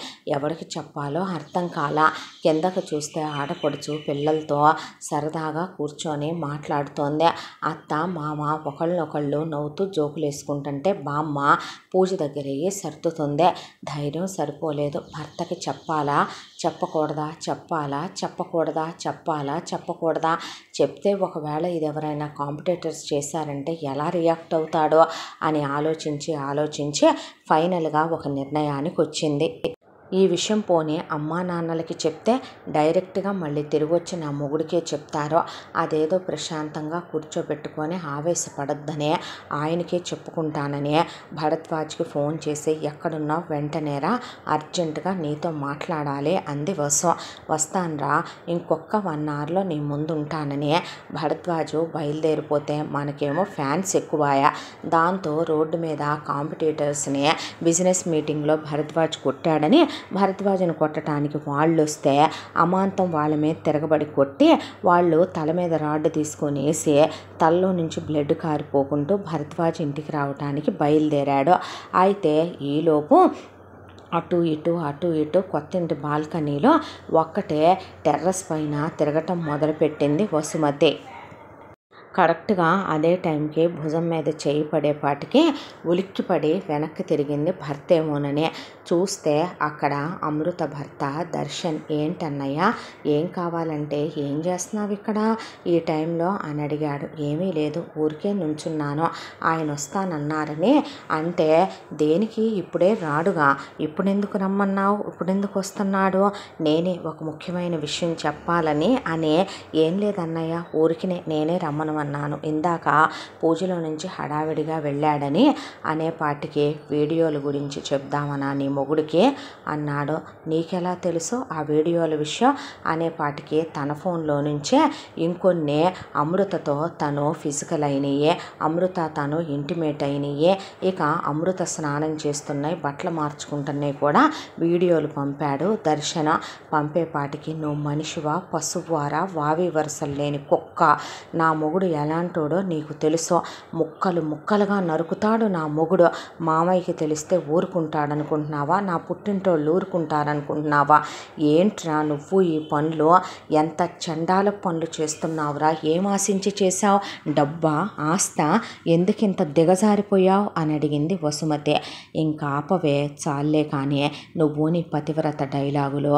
నీ మొగుడేమి నిన్ను లవ్ చేసుంటాడే, వాడు పెళ్ళిలో చూసినప్పుడు, నేను మీ ఇంటికి వచ్చి నిన్ను చూసినప్పుడు నేను మగాడిననే నాకే నా మగతనాన్ని గుర్తు చేసిన ఆడదానివి నువ్వు.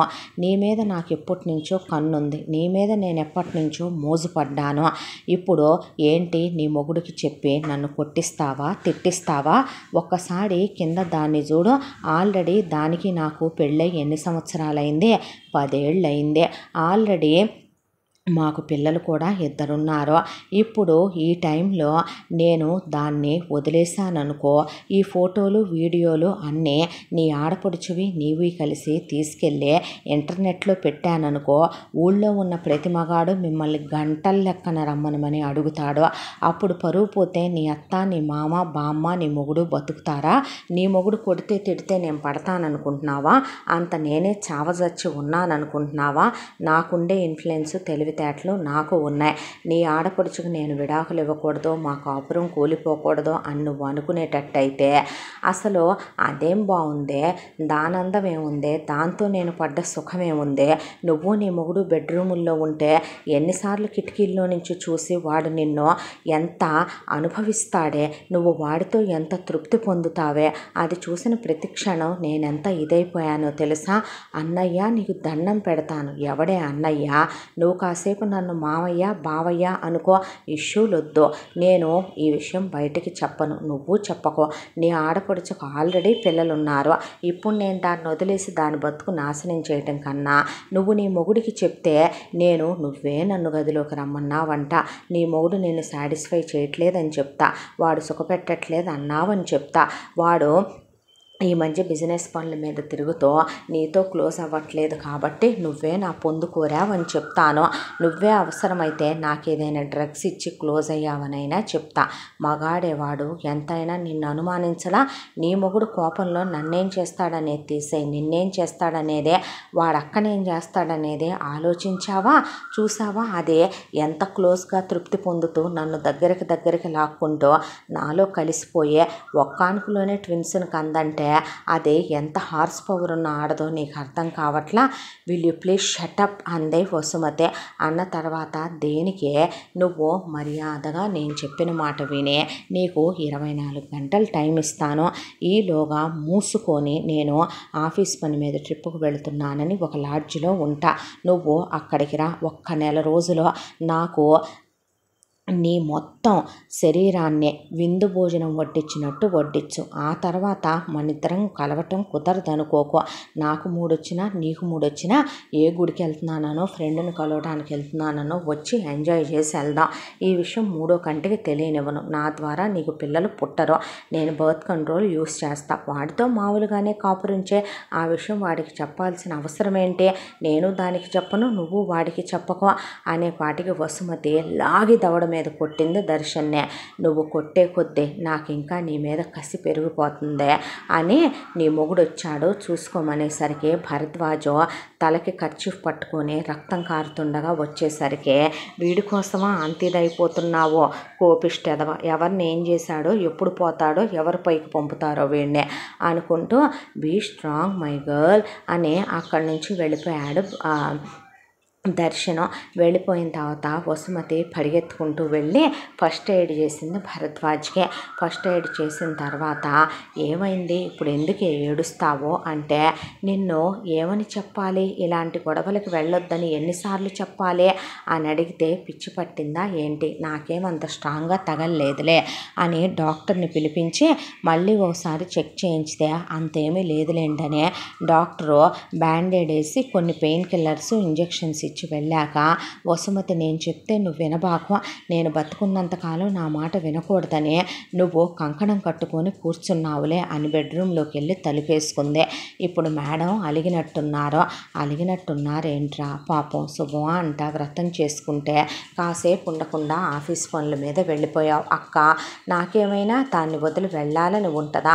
ఆఫీసులో ఇంపార్టెంట్ ప్రాజెక్ట్ రన్ అవుతుందే. అయితే ఏంట్రా ఈ గొడవలు? మనకేం లేదని నీకేమైనా అవుద్దేమోనని నాన్నకి నీకు ఏమైనా అవుద్దేమోనని ఒకవైపు వసుమతి, ఒకవైపు నానమ్మ. అమ్మ ఎక్కడ పిచ్చిదైపోద్దోనని ఆలోచించుకుంటూ మేమందరము ఇక నాకు అత్తారింటికి వెళ్ళిన పుట్టింట్లో మీరు ఎలా ఉన్నారా అనే మనశ్శాంతి లేదు. మొగుడు పిచ్చిది రాదే పాపం, నీకోసం కళ్ళు కాయలు కాసేలా ఎదురు చూసింది ఆ పిచ్చిదే. వెళ్ళి మాట్లాడు, ఇంకెప్పుడు ఇలా చేయకరా పిచ్చి పనులు. రే మన అనేవాళ్ళు మనకెక్కడ దూరం అవుతారా అనే భయంతో ప్రతిరోజు బితుకుమంటూ మనిషి బ్రతకూడదురా తమ్ముడు అని చెప్పింది అమృత. ఆ తరువాత భరద్వాజ్ లోపలికి వెళ్ళి వసుని కౌగిలించుకొని సారీ అంటే గట్టిగా పట్టుకొని ఏడ్చేసింది. గుండెల్లో ప్రకంపనలో దర్శన్ గురించి ఏమని చెప్పుద్దే? అప్పుడే వ్రతం చేసుకొని నిండు ముత్తైదుగా ఉన్న ఆడపడుచుకి ఈ విషయం చెప్తే ఎలా తీసుకుంటుందే? మొగుడు ఎలా తీసుకుంటాడో? అత్తమామలు బామ్మ తట్టుకోగలరా?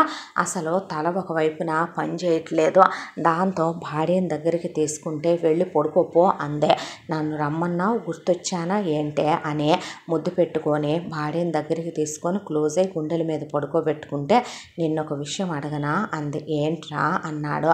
నీకు బయట వాళ్ళు ఎవరు ఏదన్నా కోపం వస్తుందిగా, నా కోపాన్ని నువ్వు యాక్సెప్ట్ చేసావుగా, నేను చేయలేదులే, నువ్వు చేయకపోతే నన్ను ఊరుకోవుగా అన్న తర్వాత అయితే నన్ను ఎవరైనా ఏదైనా కమెంట్ చేశారనుకో, నా గురించి ఎవరైనా తప్పుగా ఏదైనా ప్రవర్తించారనుకో ఏం చేస్తావు అనేసరికి భార్యని గుండెల మీద పడుకోబెట్టుకున్నాడు. లేచి ఫ్రెష్ అయ్యి వచ్చి నైట్ డ్రెస్ వేసుకొని భార్యకి బట్టలు తొడిగి ఒళ్ళో కూర్చోబెట్టుకున్నాడు. చూడరా నీకో విషయం చెప్పనా, ఆస్తి విషయంలో అనుమానం ఊరుకుంటానేమో, వ్యాపారం విషయంలో అనుమానం ఊరుకుంటానేమో, చివరికి నా డబ్బు ఇంకేదైనా నా పరపతి విషయంలో అనుమానం భరిస్తానేమో, కానీ నా ఫ్యామిలీలో దట్టు అమ్మ, నానమ్మ, అక్క, నువ్వు మీ విషయాల్లో ఎవరేమీ మాట్లాడినా అందులో నా ప్రాణమైన నీ గురించి ఎవరు ఏమన్నా వాళ్ళ అంతు చూసే వాళ్ళని నరికేసిందాకా నిద్రపోను నేను అని ఎవడైనా ఏమైనా అన్నాడా అంటే చాచా లేదు, 10th ఇంటర్లో అంటా ఉంటారుగా అంటే ఎక్కడున్నారు అన్నోళ్ళు ఇప్పుడు బాబోయ్ వాళ్ళేమైనా నా కాంటాక్ట్లో ఉన్నారా? ఊరికే ఇందాకో సినిమా చూసాలేవయ్యా అందుకే అడిగానని పాపం చెప్పే మాట కూడా ఆ అమ్మాయి గొంతులోనే ఆగిపోయి చెప్తే ఎక్కడ ఆడపడుచు మొగుడిని నరికేస్తాడేమోనని చెప్పకుండా నోరు మూసుకొని సైలెంట్గా ఉండిపోయింది. తెల్లారి భరద్వాజు ఇక ఆఫీస్కి వెళుతున్నానని వసుమతిని ముద్దు పెట్టుకొని జాగ్రత్తగా ఉండమని చెప్పి ఆఫీసులో హడావిడి వర్క్ ఉందని చెప్పి వెళ్ళిపోయాడు.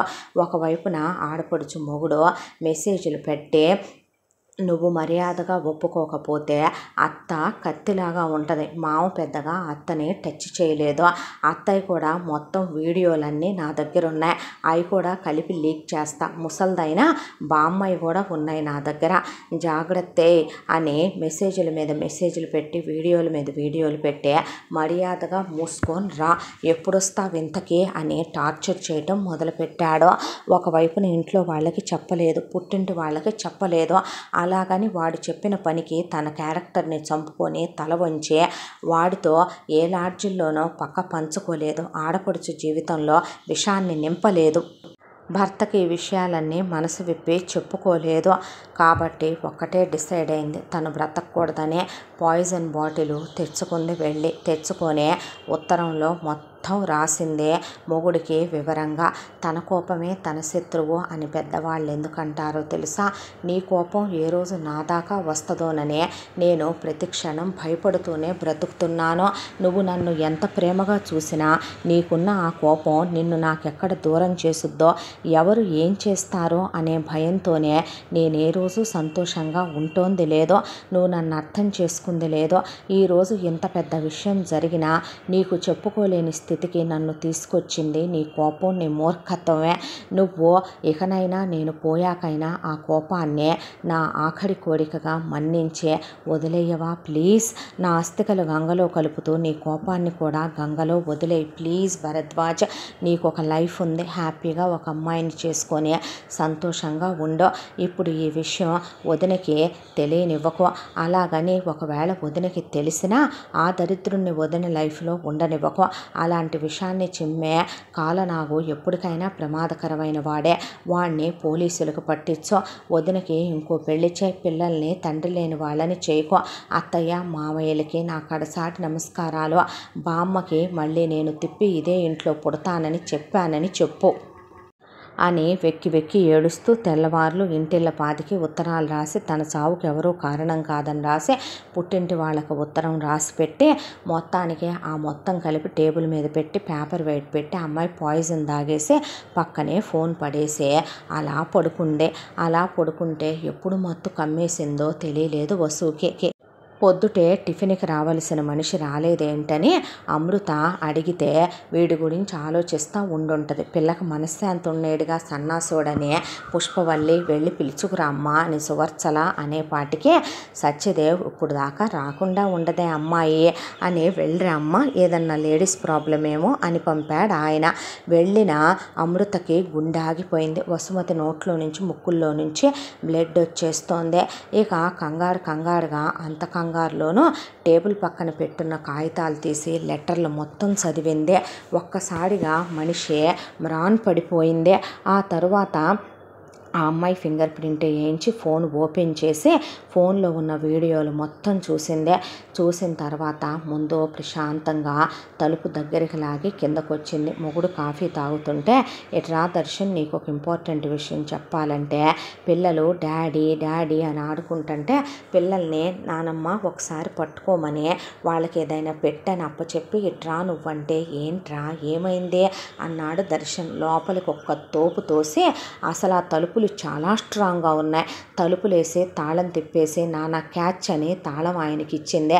పిచ్చి పట్టిందా ఏంటే, తాళాలేసేసావేంటి అంటూ ఉండగా ఇక తండ్రిని రమ్మనమని ఇక అమ్మని నానమ్మని రమ్మనమని ఇలా మొత్తం వసుమతి రాసిన ఉత్తరాలు వాళ్ళ చేతికిచ్చి వీడియోలన్నీ ఆన్ చేసి చూపిస్తే వీడి దినం చెయ్య, వీడికి పోయే కాలం రాను, మా వీడియోలు కూడా తీసి మమ్మల్ని కూడా వీడు నెట్ సెంటర్లో పెడతానన్నాడు. ఆ వావి వరుసలు లేని కుక్క, తల్లి లాంటి నేను పిటపిటలాడిపోతున్నాను వీడికి. ఏ బే అత్తయ్య నీ వయసు ఏంటి, వీడు మొగుడు పెళ్ళాలు కలిసే వీడియోలు తీసి పెట్టుకొని కోడలు చెల్లెల వరుస అవుద్దైతే నా కొడుకు రాని చెప్తే కానీ వీడి తలకాయ ముండాన్ని వేరు చేసాడు నా కొడుకు అంటూ ఉండగా తను పాయిజన్ తాగేసింది నాన్న అని చెప్పింది అమృత. అమ్మో అని ఏం చెయ్యాలయ్యా ఇప్పుడు అంటే తమ్ముడికి ఫోన్ చేశాను నాన్న, అర్జెంటుగా రమ్మన్నాను, ఇంపార్టెంట్ పని అంటే నాన్నను చూసుకోమని అన్నాడు. నీ భార్య పని అనేసరికి వాడు బయలుదేరాడు. రాగానే వాడికి చెప్పొద్దు నాన్న ఈ విషయం, ఉసే తీయవే తలుపులని దర్శనం గొడవ చేస్తుంటే పని వాళ్ళని ఆ తలుపులు మీరు ఓపెన్ చెయ్యలేరు, ఆ కిటికీలు రావు, మీరు వాడి గోల వినొద్దు, అలాగే మీ అందరూ బయటికి వెళ్ళిపోండి సర్వెంట్ క్వార్టర్స్లో కానీ మొత్తం గళ్ళన్నీ వేసి తాళాలు వేసుకుంటా వచ్చి మెయిన్ డోర్ ఒక్కటి తీసి ఆ అమ్మాయి ఈలోపు రానే వచ్చాడు. అక్కడికి భరద్వాజ్ వచ్చేసరికి ఇక అప్పటికే ఆ అమ్మాయిని తీసుకొని కారు ఎక్కిచ్చేసుకొని పదరా వెళదామంటే అసలు ఏమైందక్క చెప్తా పద నీకు హాస్పిటల్కి వెళ్ళాక అని పిల్లల్ని ఎక్కించుకొని బామ్మని తీసుకొని అందరూ ఇంటిళ్ళపాది బయలుదేరి ఇంటికి తాళాలేసి సెక్యూరిటీకి వాడు బయటికి రాకూడదు, ఇంట్లో నుంచి పురుగు బయటికి వెళ్ళకూడదని చెప్పి బయలుదేరి వస్తూ ఉండగా కరెక్ట్గా అదే టైంకి భరద్వాజ్ శత్రువులు భరద్వాజ్ని అడ్డుకుని కారు పోనివ్వమన్నారు. కారు పోనివ్వనేపాటికి కావాలంటే నేను ఆ కాంట్రాక్ట్ వదిలేసుకుంటాను, కావాలంటే నేను నా బిజినెస్లో నీకు షేర్ ఇస్తాను, నువ్వు ముందు అడ్డం లే అన్నాడు. అన్న తరువాత వాళ్ళు లేవకుండా ఎదురు తిరిగేపాటికి నాన్న నువ్వు ముందు వసుని తీసుకొని వెళ్ళిపో అని కారులో బామ్మని వసుని ఎక్కిచ్చేస్తే అక్కడే నిలబడిపోయారు పుష్పవల్లి అమృత. పిల్లల్ని బామ్మతో పంపించేస్తే ఒరేయ్ నా కొడుకు మీదకే వస్తారంటరా మీరు అని పుష్పవల్లి ఎదురెళ్ళేపాటికి పుష్పవల్లి తల పగలగొట్టారు వాళ్ళు. దాంతో భరద్వాజ్ కోపం పెరిగిపోయి ఐరన్ రాడ్ తీసి వాళ్ళని తుక్కుగా కొట్టాడు. కొట్టి ఆ తర్వాత ఎక్కక్క అని మర్యాదగా చెప్తే ఎవడూ వినడ్రా, సొసైటీ తీరే అదే అని చెప్పి బయలుదేరిపోయిన తర్వాత ఈలోపు పోలీసులకు ఫోన్ చేస్తే అమృత పోలీసులు వాళ్ళని పట్టుకెళ్ళిపోయి ఏమైందంటే మా మరదలకు బాగాలేదండి, మిగతా విషయాలు తర్వాత మాట్లాడుకుందాం, మా డాడీ వచ్చి మాట్లాడతారు అని అక్కడి నుంచి వాళ్ళు బయలుదేరిపోయారు. ఆ తర్వాత హాస్పిటల్కి వస్తే డాక్టర్లు ఇది పాయిజన్ కేసు అవుద్ది, పోలీస్ కేసు పెట్టాలనే పాటికి ఎందుకురా మీరు అంతంత ఖర్చులు పెట్టి ఎంబీబీఎస్లు ఎండీలు చదవటం అంటే ఎంత ర్యాష్గా మాట్లాడితే మేము ట్రీట్మెంట్ చేయమంటే ప్లీజ్ తమ్ముడు నీ కాళ్ళు పట్టుకుంటానురా అని బామ్మ ఇక ఇలా కాదని సత్యదేవ్ లాగి కొట్టి ఈ ఎమోషనే నీకు చివరికి నీ పెళ్ళాము ఆ సిచ్యువేషన్ని చెప్పుకోకుండా చేసింది ఈ ఎమోషనే, నిన్ను చిన్నప్పటి నుంచి నేను కొట్టకుండా చేసిన ఈ గారాభమే నిన్ను ఎమోషన్ని అలా నువ్వు బట్టబయలు చేసుకునేలా చేసిందే, ఎక్కడ నెగ్గాలో కాదురా తగ్గాలో తెలిసిన వాడిని మగాడంటారా పనికి మాలినోడా, అదేంది పిల్లాన్ని అంటావు, నోరు ముయ్యనే పుష్పవల్లి కూడా 2 పడి తలకు 5 కొట్లు పడి కట్టుకట్టాడు డాక్టర్. ఆ తర్వాత ఎమర్జెన్సీలోకి ప్లీజ్ డాక్టర్ మేము అమౌంట్ కట్టుకుంటాం మీరు తీసుకెళ్ళండి అనేసరికి భరద్వాజ్ని కొట్టిన దెబ్బకి డాక్టర్లు అదిరిపోయి వసుమతిని తీసుకెళ్ళి 24 గంటలు ట్రీట్మెంట్ అయ్యాక అప్పుడు ఆ అమ్మాయిని ఐసీయూకి షిఫ్ట్ చేసి చాలా క్రిటికల్ కండిషన్, బతికించడానికి చాలా కష్టమైంది, చాలా హై ప్రాబ్లం ఉన్నటువంటి పాయిజన్ తాగింది మీ కోడలో, ఆ అమ్మాయికి ఒక ఇంపార్టెంట్ సర్జరీ కూడా చేయాలి, తర్వాత చాలా జాగ్రత్తగా చూసుకోవాలి ఆ అమ్మాయి హెల్త్ని అని చెప్పారు వాళ్ళు.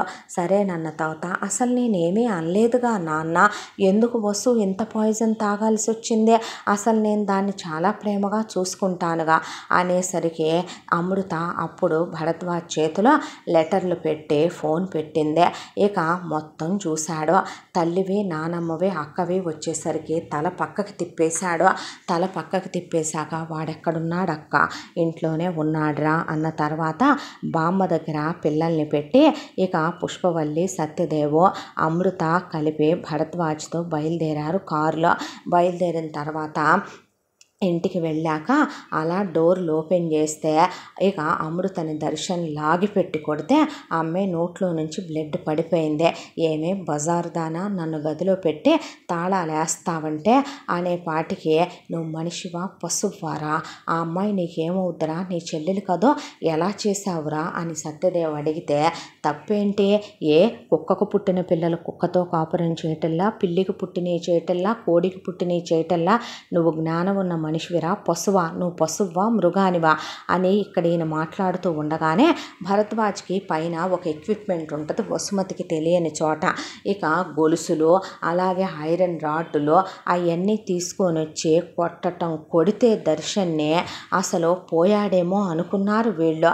ఆ లెక్కన తుక్కు కింద అక్కడున్న స్తంభాలకేసి గోడలకేసి కొడితే కొత్తిల్లు గోడలు కూడా పెచ్చులు ఊడిపోయి మెట్ల మీదగా పెట్టి లాక్కొచ్చి తలకాయ గోడకేసి కొట్టే, చాలా ఘోరంగా కొట్టే, డైనింగ్ టేబుల్ కేసి కొడితే గ్లాస్ డైనింగ్ టేబుల్ పగిలిపోయింది.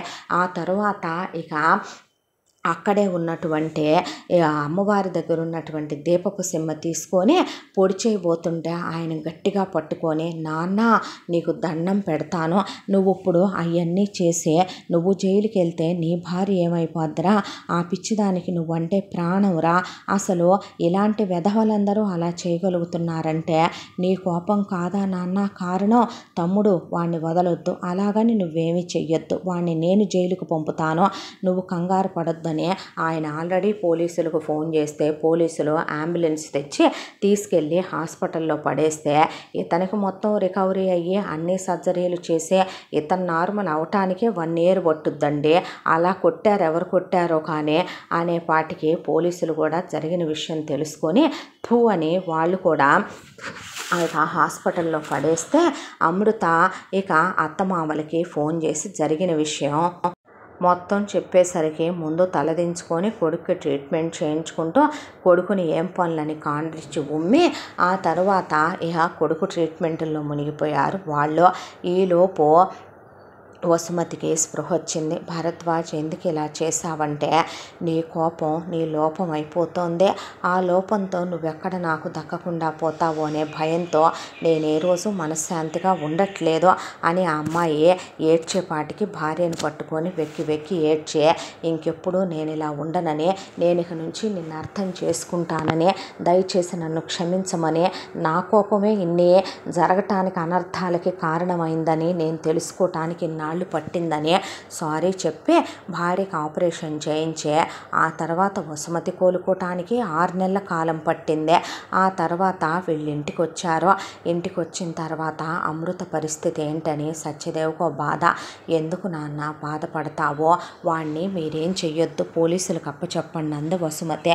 అదే చేశాములేమ్మా అన్నాక వాడిని మేమేం చేస్తాంరా అంది అమృత. భరద్వాజ్ని నువ్వేం సీరియస్ అవ్వలేదుగా? లేదు అక్క నాన్న చూసుకున్నారన్నాడే తప్ప కొట్టానన్న విషయం అసలు చెప్పలేదు. ఆ తరువాత నా లైఫ్లో నన్నుగా ఇష్టపడే వాళ్ళు ఉంటే పెళ్లి చేసుకుంటాను, లేదంటే నా పుట్టిల్లేమి నాకింత ముద్ద పెట్టలేంది కాదులే అని సంవత్సరం గడిచిన తర్వాత కేసు ఫైల్ చేయించి తీసుకెళ్ళి కోర్టులో పడేశారు ఆ దర్శన్ని. వాడిని మొగుడే భర్తగిచ్చిందానా, ఇలాంటి విషయాలు గుట్లుగా కడుపులో పెట్టుకోవాలి కానీ నీ మొగుడిని అలా కోర్టులకు ఎక్కించి శిక్షలు వేయించుతావా అంటే, నీ మొగుడు ఎన్ని తప్పులు చేసినా భరించి సహించి కడుపులో పెట్టుకోవటానికి నువ్వు రావణాసురుడి పెళ్ళాం మండోదరివేమో కానీ నేను మాత్రం నీ కొడుకు చేసినవన్నీ దాయలేను. నీ కొడుకు చెల్లెళ్ళ వరుస అయ్యే వాళ్ళ వీడియోలు, చివరికి మరదళ్ళ వరుస అయ్యే వాళ్ళ వీడియోలు, పిన్నులు పెద్దమ్మలు అత్తలు అని ఎంతమంది తీశాడో తెలుసా? ఇంత జరిగిన తర్వాత కూడా నువ్వు నన్ను నోరు ముయ్యమంటున్నావంటే ఇందులో నువ్వు భాగస్థురాలువని, వాడిలాంటి వాడని నీకు తెలుసన్న మాటే కదా. అసలు నీలాంటి వాళ్ళ కడుపును పుట్టి నీలాంటి వాళ్ళ పెంపకాల్లో పెరిగే ఇలాంటి వెధవలు చీడపురుగుల్లా తయారవుతున్నారు సమాజంలో అనే ఆ అమ్మాయి కేసు ఫైల్ చేయించేసి దర్శన్కి శిక్ష పడి దాంతోపాటు దర్శనం ఆస్తిలో నుంచి సగం పిల్లలకు వచ్చి ఎలిమనీ కూడా వచ్చి డివోర్స్ వచ్చాయి అమృతకే. ఆ తర్వాత బతుకున్నంతకాలం నువ్వు కుక్క బతుకు ఇక్కడే అనుభవించాలరా అని మరి చెప్పి ఉమ్మూసొచ్చింది అమృత దర్శన్నే. ఆ తర్వాత ఇక వసుమతికి క్యూర్ అయిన తర్వాత అమృతకి అన్నమాట ప్రకారమే ఒక అబ్బాయి నేవీలో పనిచేస్తాడు. ఆ అబ్బాయి పేరు అశ్విన్.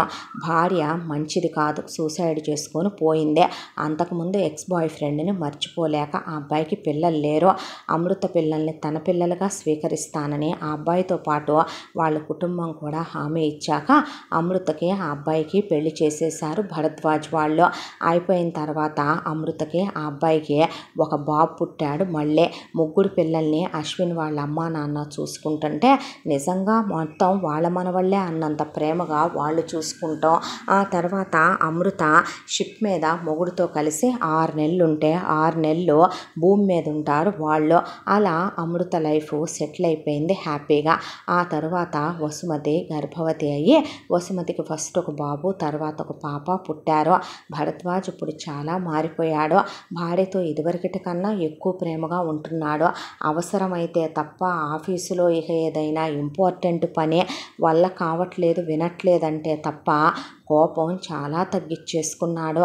ఇప్పుడు నిజంగానే కోపదారి భర్త సుకుమారి అయిన భార్య కోసం మారిపోయి చాలా ప్రశాంతతని అలవాటు చేసుకున్నాడు.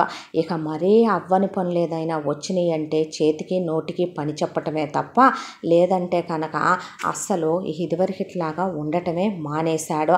చాలా అన్యోన్యంగా భార్య పిల్లలతో సుఖ సంతోషాలతో జీవితం గడపటం మొదలుపెట్టాడు భరద్వాజ్.